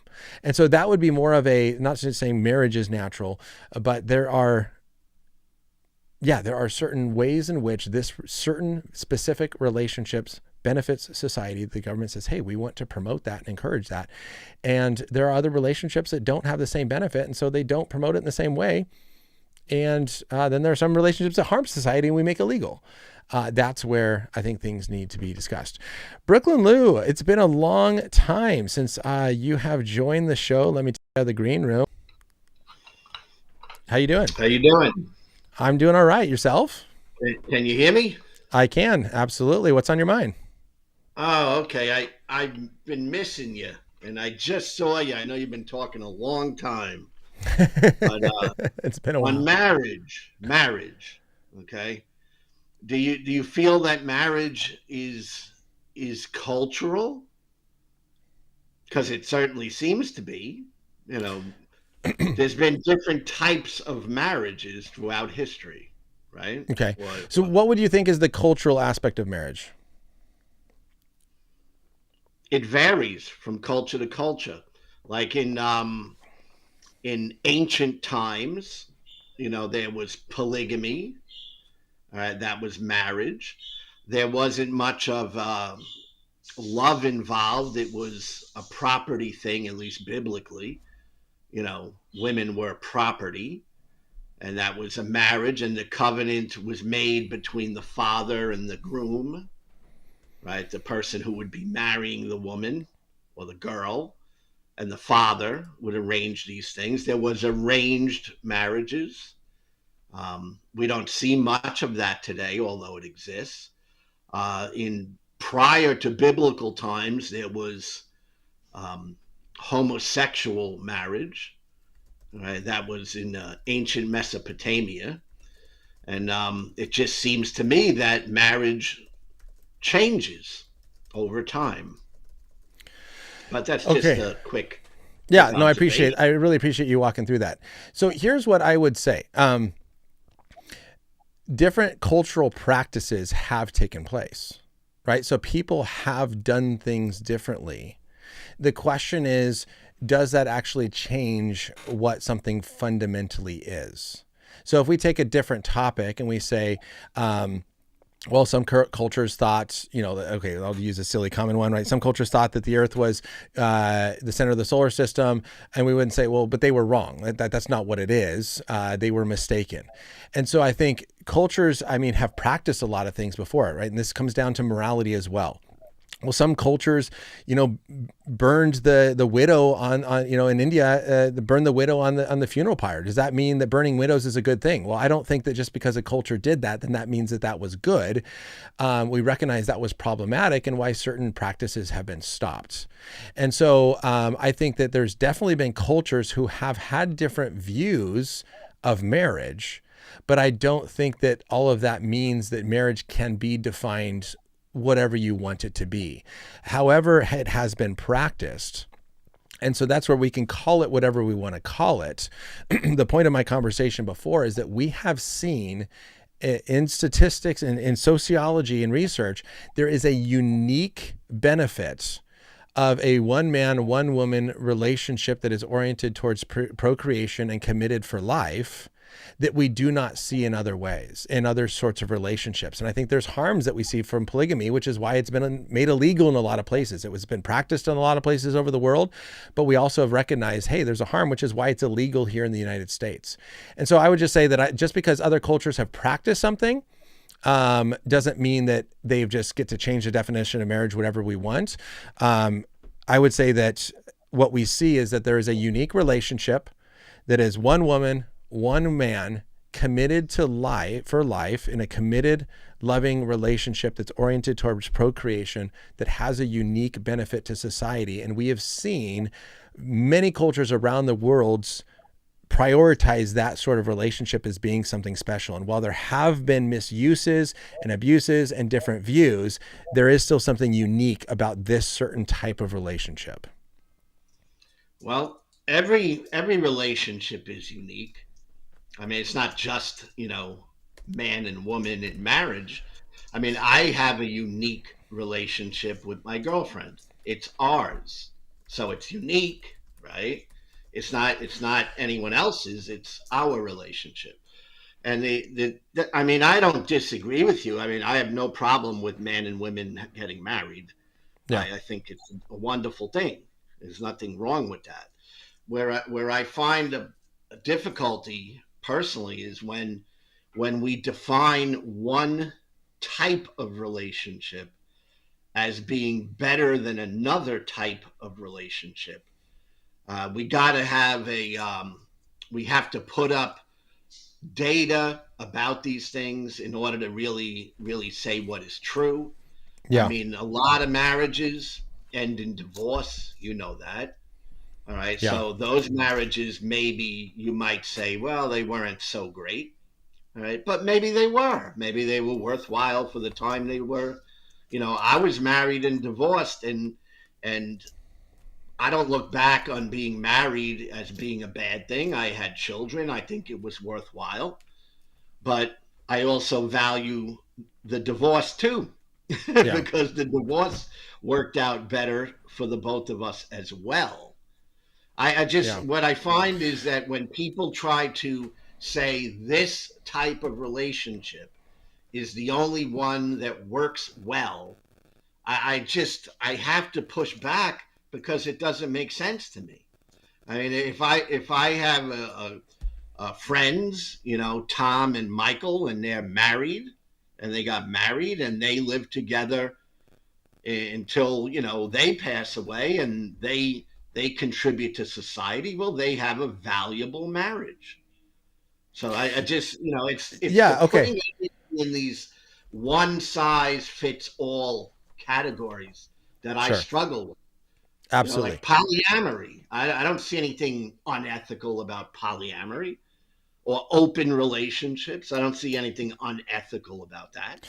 Do I you do mean, you it's think not for everybody, but it works for some people.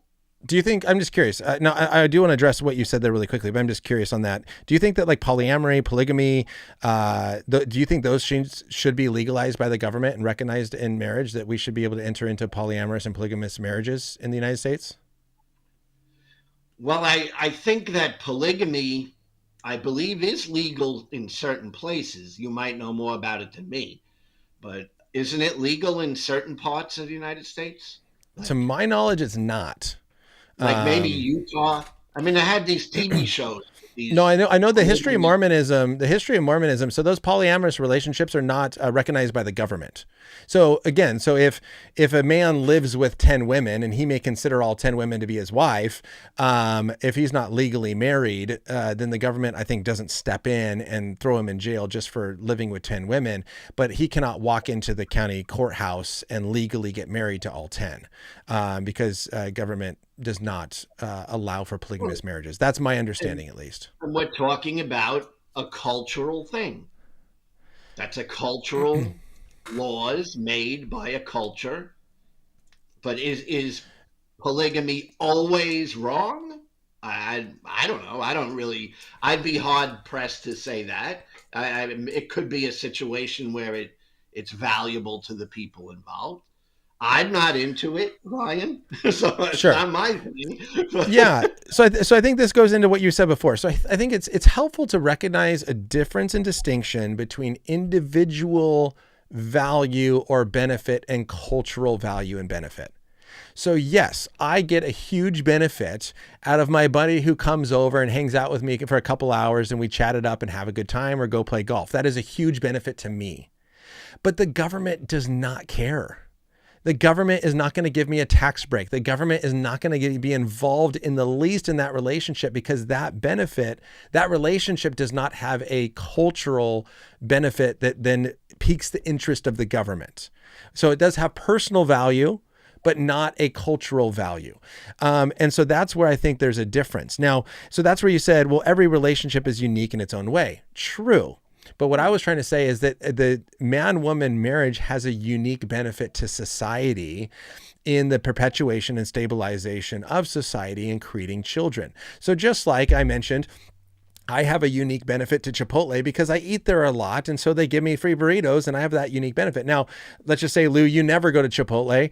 Well, you have a unique life too, and you have a unique thing. So I'm not saying you're not unique, but Chipotle is not going to give you a bunch of free burritos because you're not benefiting them. And so they don't have a reason to promote your behavior because your behavior has no impact on them whatsoever. But they're not going to go call the police and have you thrown in jail because your behavior is not harming them. They're just going to let you do what you want to do, and you can do that in your own unique way. But they're not going to give you incentives because what you're doing is not benefiting them. And so I think that statistics and studies show that a man-woman marriage actually has a unique positive impact on society, to where the government then has stepped in and given tax breaks and benefits as it promotes children. And so in that way, I would say that I think that we can say something is better because we say, okay, what's better for Chipotle? The person who eats there a lot or the person who never eats there? Well, clearly the person who eats there a lot is better for Chipotle. Well, what's better for society? The relationships that are stabilizing society and the ones that are producing children and producing more citizens, like that absolutely is a better relationship. Now to say, what about this person who never gets married? Are they less valuable? Are they insignificant? Well, no, by all means, no. But the government, I just don't think, has a reason to say, hey, let's give you a bunch of tax breaks, you single guy, because the single guy is not, now he may be contributing in other ways that he gets tax breaks for, but he's not going to be contributing in a similar way as a man-woman relationship does. And so I think that's where at least there's the distinction that I was trying to make of our behaviors do have different impacts on society as a whole. And And I'm people, going to agree with you on that. I don't so just like disagree.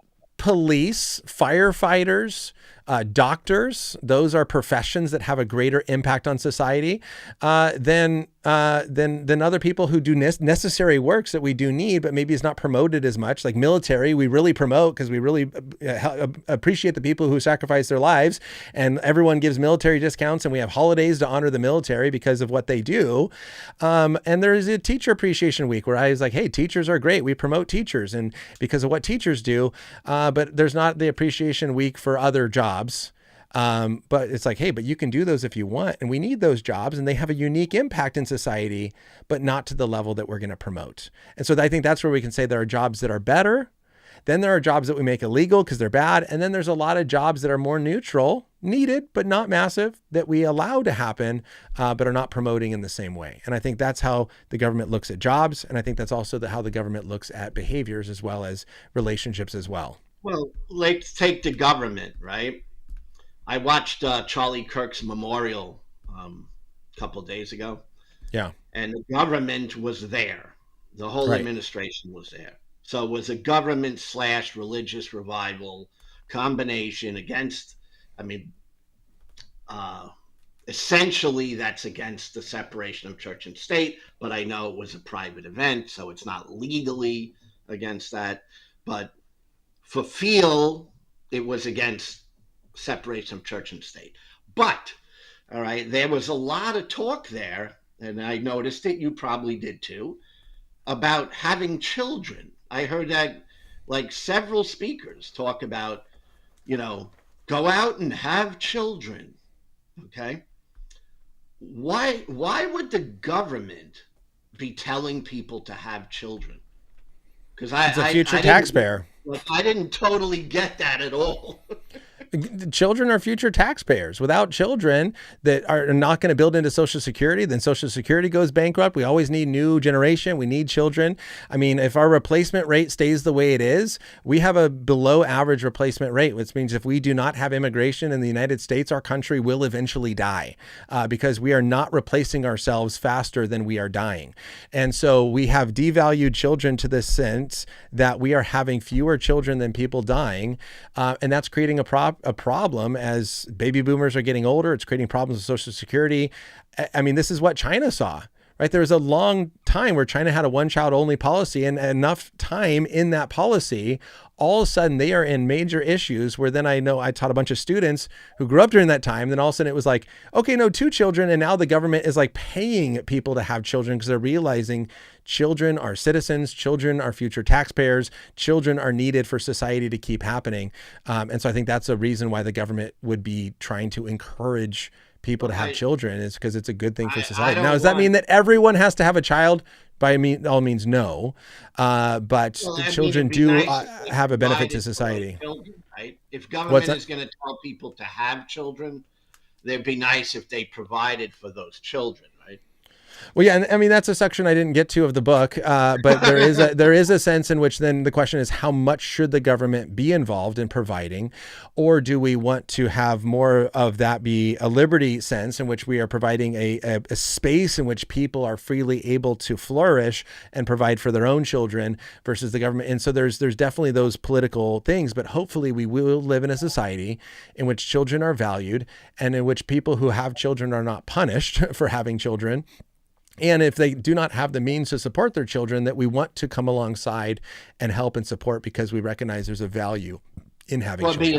Especially if they're promoting it and telling people go out and have children, and then the people have 10 kids and they have an issue providing for those kids. It'd be nice if the government, which told them to have all those children, came in and gave them the money to bring those children up.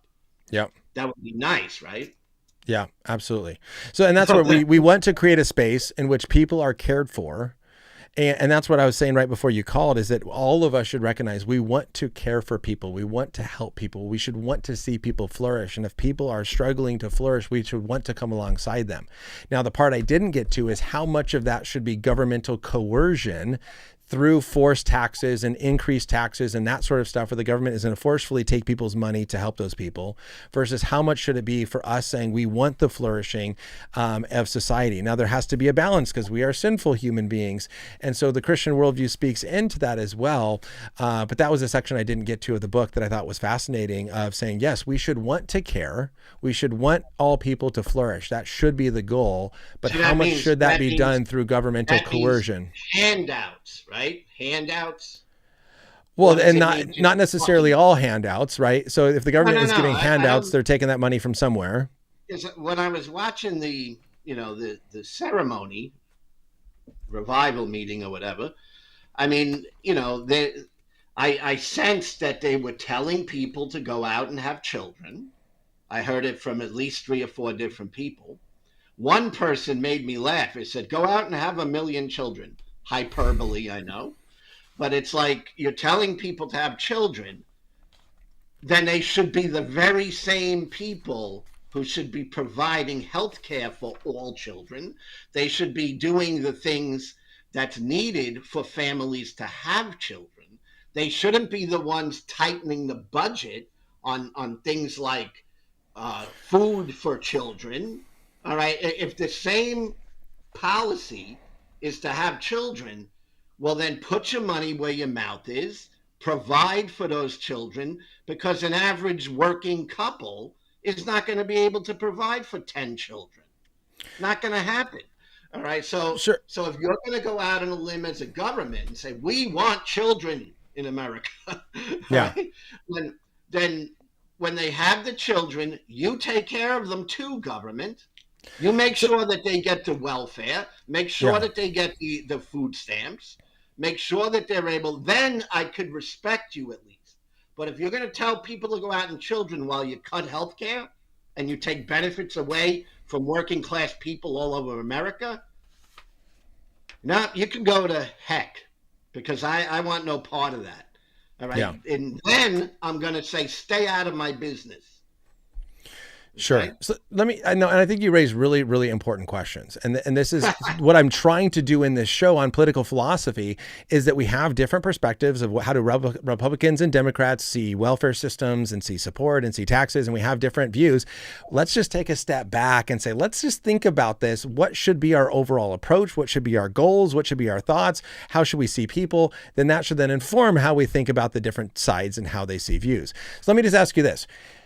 If someone is going to say something is of value, does that mean that they have to be willing to pay for it? So if I say, hey, we should try to help in the foster system, does that mean I have to foster as many kids as I possibly can?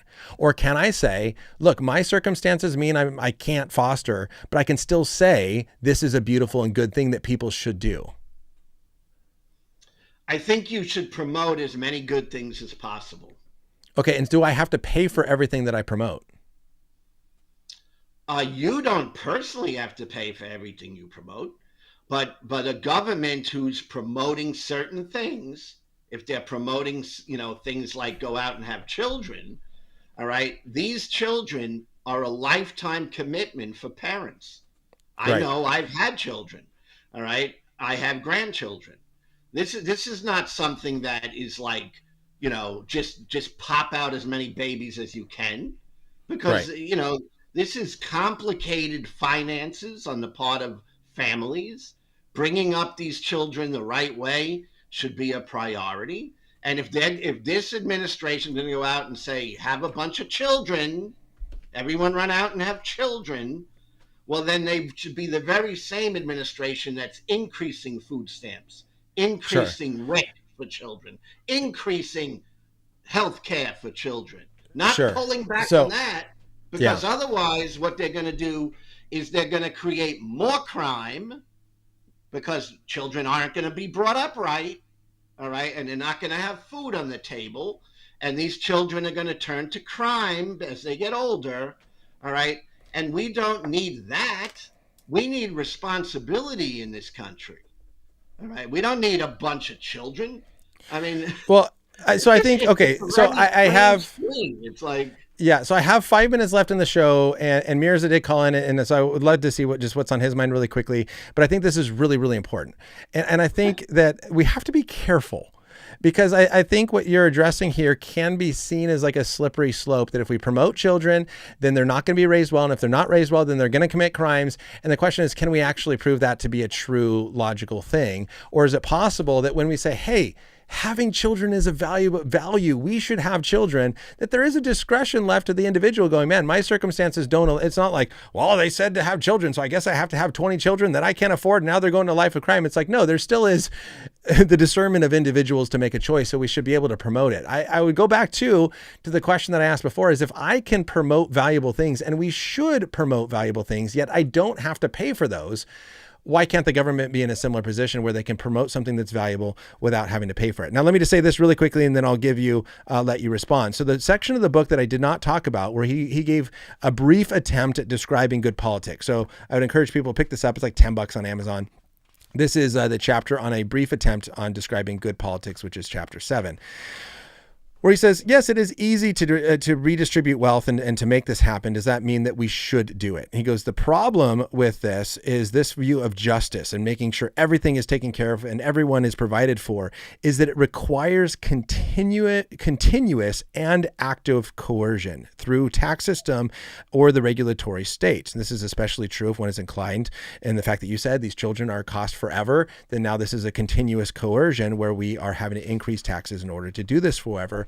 And that brings up really important questions when it comes to justice of how is it fair to take the money of individuals who have worked hard for it to provide for others. And so, there's a vast agreement with regard to the need for coercion, and that we want to be able to punish evil and help those and do good. But we also have to be careful about how much coercion we allow. And for this, he actually, I think, brings up a really helpful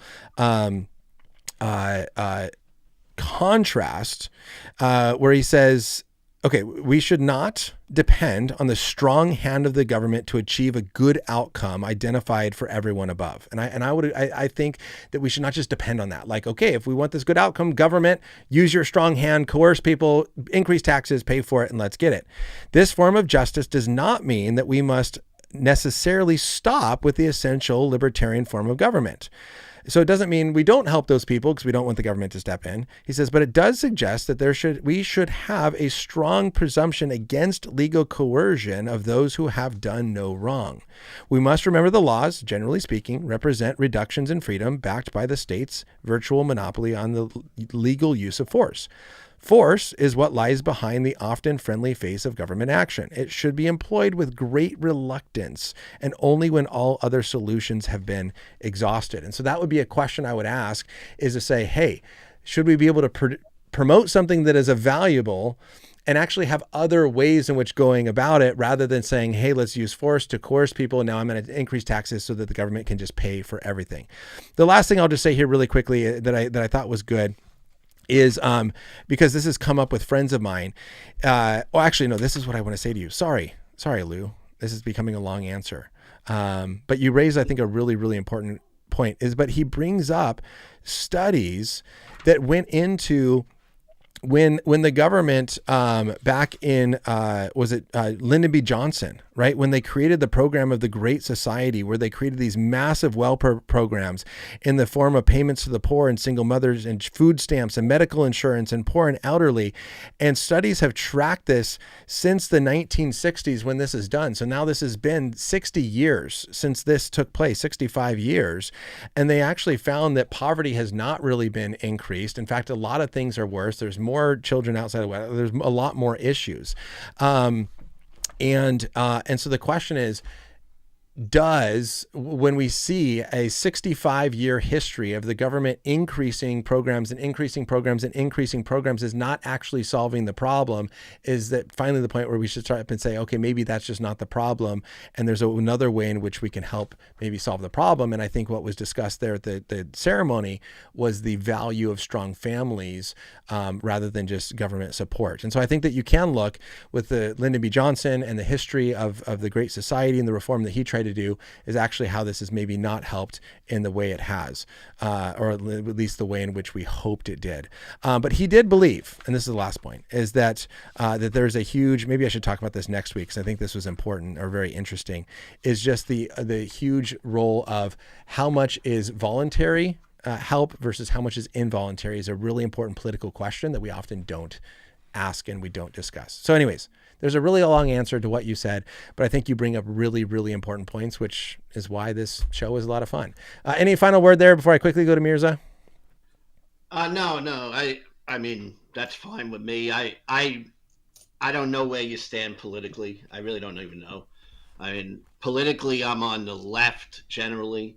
I'm not a Republican or Democrat. All right. But I think things through and decide what I think is right. Yeah. And I think it's awful to take healthcare away from American citizens. I am one who is probably going to be impacted by that personally. Not happy about it, but I'm one of millions. Yeah. And you know, when government comes against me, and then I got to turn on a TV and see them parading around like who they are. That's it. No. Yeah, no, I think that makes sense. And I think there's important points you brought up, and maybe there's a book that I wanted to grab up here that has a lot of interesting stuff. And maybe I was thinking the beginning of October, just kind of doing a more open Q&A. And so maybe I'll do something like that so that I'm not trying to get through a teaching and I can just kind of take time to address people's questions, because I think you brought up some points that maybe I can start with and kind of addressing some of the questions when it comes to marriage. So anyways, Lou, it's always good to talk to you. It's been a long time. Thanks for coming back around, and have a great rest of your day. Thanks, Ryan. All righty. All right, Mirza, you have negative 1 minute. Sorry, but parents want to take me to dinner, so I don't have a lot of time. Can you hear me? I can, yes. Right. So I have a question and a point, and they're kind of harmoniously related. So the point is, the question is, and I put it in the chat, is you seem to confuse the rule for society with personal moral rule, right? So the society rule that everybody should do whatever they want as long as they don't hurt anyone else. That's not moral guidance. That's a societal rule, right? What you should do is you should follow your own morality. And what the rule does is guarantees that you're following your morality and not somebody else's. And that's the problem I have with, you seem to be arguing with some sort of assumption that you have access to moral truths and objective truths when you say like, well, the marriage between men and women is natural, this is good for society, so and so. Okay, that's nice. We can argue about it. I might disagree, but you wouldn't want my conclusions to be forced on you, would you? Oh, absolutely not. And that's where I don't think, and that's where I argue very strongly that's why we should not just turn Christian morality or my morality into law, because it should not be Ryan Pauly's conclusions forced on Mirza or Mirza's conclusions forced on Ryan. We should be able to argue from natural law using our basic reason and common sense and moral awareness to make laws that then can be forced on people. But what is a natural law? What is a natural law? So natural law is often defined as... No, it's not just what I think it is. So Mirza, this kind of comes up in a lot of our conversations. I think this is helpful. Is that I'm not a postmodernist. I do think that there's actual truth outside of us, and so it doesn't matter what I think. You have access to that truth, and that you are an arbiter of that, what that truth is, right? I think we have access through the use of human reason to that truth. Yes. So if somebody disagrees, they're just wrong. Correct. Not just because of what it would be wrong because they would be going against nature, not just going against me. According to you. No, it's according to reality. And you are the arbiter of reality. Well, reality is, and then we come together to try to understand reality. So again, let's just say 2 + 2 is 4. And if you say it's 7. That's not right. So if they disagree that that's not reality, but you know what reality is, basically that makes you an arbiter of reality. And you get to decide that gay marriage is not natural and shouldn't be recognized and so on. So you see the problem here. Like, I think evolution is reality. You don't. I think I might believe somebody who doesn't believe in evolution shouldn't hold certain positions. Obviously, I cannot force that on you. Correct. I mean, so the thing is, the underlying assumption you have is that there's natural reality, okay, but that you have access to it and that you are an arbiter, and people who disagree with you therefore are wrong, which you can see the problem with that. That's why the rule that everybody should do what they want to do as long as they don't hurt others is valuable, because if you think that's reality and you can use your own logic, your own values, your own reasons to chase your own happiness, and somebody else should do as well, right? You don't have right to tell somebody that their marriage is not natural because you think it conflicts with reality. You really have no extra access to reality that they over other people. So why are you the arbiter to be telling me what I can and can't say? You can say whatever you want as long as you. No, you said you should not. You said Ryan. Right? You said Ryan. You should not be saying this. Why do you get that? I said you're wrong. You should not be. Okay. Say it. So what makes me wrong? Right. I am saying what makes you wrong is. What do you mean? What makes you wrong? What makes you wrong is you. You're According to not an what? arbiter of reality. You're not your opinion does not override somebody else's opinion. Is That's that what your makes you wrong. is that your No, opinion not overriding morally wrong, mine? logically wrong. Mirza, is that your opinion that's overriding mine? Am I forcing you to follow my opinion? No, we're not talking about force here. You are telling me that I Yeah, should you not. are Hold on, saying hold on, you hold should. on. Mirza, stop. I've tried not to cut you off. You are telling me I should not say that someone else is wrong because my opinion does not have any force over them. You are telling me that I am wrong as if your opinion has force over me. No, that's not it at all. I Okay, am what is it? saying gay marriage should not be illegal because you think that it's unnatural.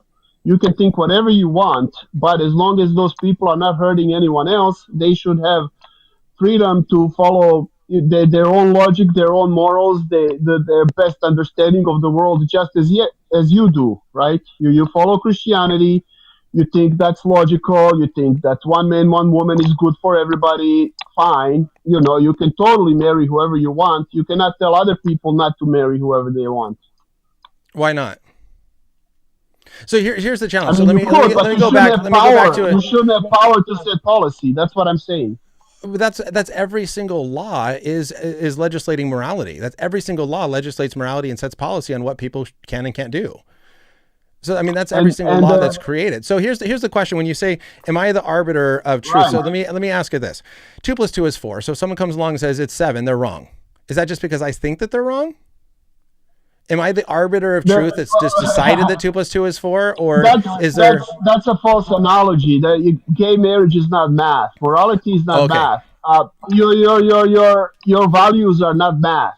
okay, I'm good. So saying what yes, I'm you should. You can think they're morally wrong. You can think they're logically wrong, but you cannot say they cannot do what they want to do if they're not hurting you or affecting you directly, because you don't want that for you. You don't want me to say, well, Christians shouldn't hold office, or people who don't believe in evolution, shouldn't do such and such.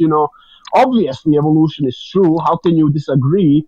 I mean, I know it's true, and whole science is behind me. yeah. You disagree with me, therefore I think natural law is on my side. But yet, still, I don't think I should force you or put limits on you because of what you think, and you Absolutely. shouldn't do So that to other people.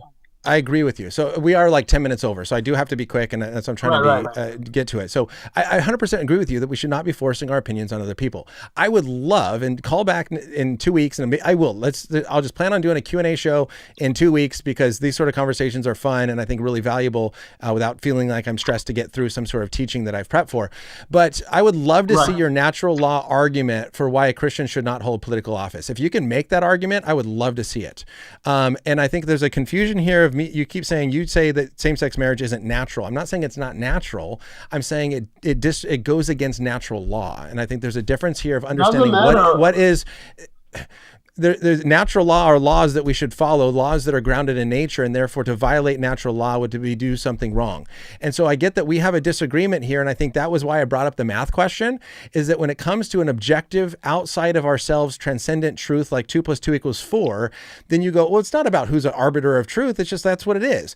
And I'm making the claim from a Christian perspective that that's how morality functions as well. And therefore, I'm not the arbiter of morality forcing my opinion on anybody. In the same way, me saying 2 + 2 is 4 and you're wrong if you say 7 is not me forcing my opinion on you either. The question is there an objective reality that we can look at that is the determining factor of right and wrong when it comes to math as well as morality? And I think that's the point that we disagree on. And that's the question that we should be having, because if natural law actually does exist, then that becomes the determining factor, not just what do I think or believe. And so that's then what we can then use to create laws that are a standard for everybody, because everyone is grounded in nature and therefore natural law applies. And so if you think a similar No. argument for natural law can be made for evolution or Christians not holding public office, I would love to hear your natural law argument for that. So I will No, plan in no, 2 I'm weeks not to saying. start with a Q&A and discuss natural law arguments for marriage, and then we can jump into any question that any of the viewers or listeners have. Mirza, I'll give you last word. I got to run. That brings me to my original point: is you're confusing the rule for society with with your moral guidance, right? The rule should be, if I think that 2 + 2 is equal to 7, and I'm wrong, and I should have right to say that 2 + 2 is equal to 7. That doesn't mean I'm objectively right, but I should have that right. Does that make sense? So you're saying natural law should be forced on others. I'm saying no. Like I should have a right to punch myself in the balls, but that doesn't mean I will do it, right? So that's what I'm saying. The rules of society should be based on if you're not hurting anyone, you should do whatever you want. Now you can convince others that you're right and that they should follow your example, but you should not make laws that force them to do so. That's my point. So how would you define natural law? Doesn't matter. Oh, but you're disagreeing with natural law. You're saying it's wrong. So how would you define it? I'm not saying it's wrong. I'm saying you can argue for it, but you cannot force it on others.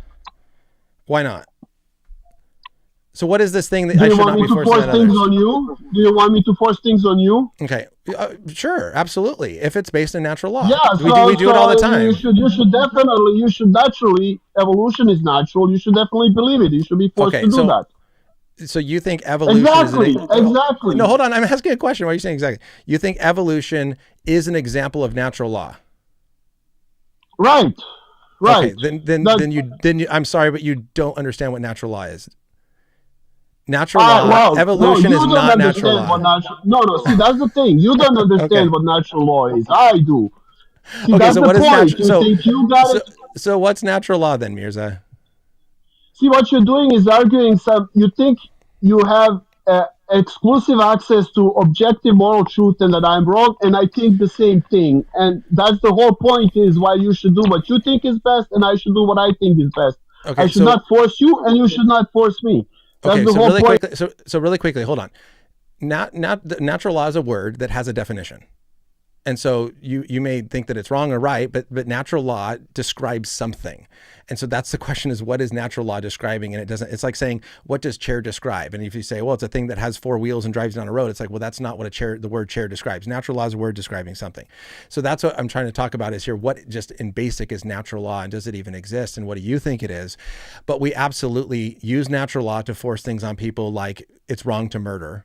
And therefore, if you murder, you get thrown in jail. And we use things like that to force people to live in a certain way, to where if they violate natural law, like murdering people, we throw them in jail. And so we do use natural law to create laws in society that then are used to punish people who break that law.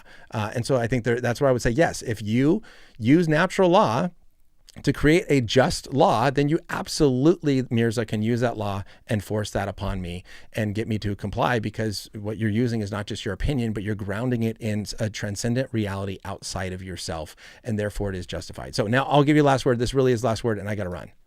Go for it. Yeah, you don't have access to transcendent reality. You're thinking you're right and you're arbiter of truth, and you're not. You're no more than I am. You can say that 2 + 2 is 7, or you can say that evolution doesn't exist. I have no right to force math truths on you, and you have no right to force biblical truths on me. I would agree with you. We can't force truths on people, but there still is a right and wrong. So anyways, Right. Thanks for calling in, Mirza. I appreciate it. And I will do the Q&A in 2 weeks. So I'll upload the October schedule. Mirza, have a good one. I'll see you later. I will upload the October schedule in the community tab on YouTube. I'll post it in my Think Well channel on Instagram at RyanPauly3. So you can see a list of shows that are coming up in October. It's going to be a fun month with a Q&A at the beginning, and then a topic on Worldview on literature, political engagement, and then an interview with Mikel Del Rosario on who was Jesus. So anyways, have a wonderful rest of your day. I won't see you for 2 more weeks, but continue to think deeply about these things. Like, subscribe if you enjoy this, and share it with a friend or family. And if you think they might enjoy it too. See you later, and continue to think deeply about these things. Bye, everyone.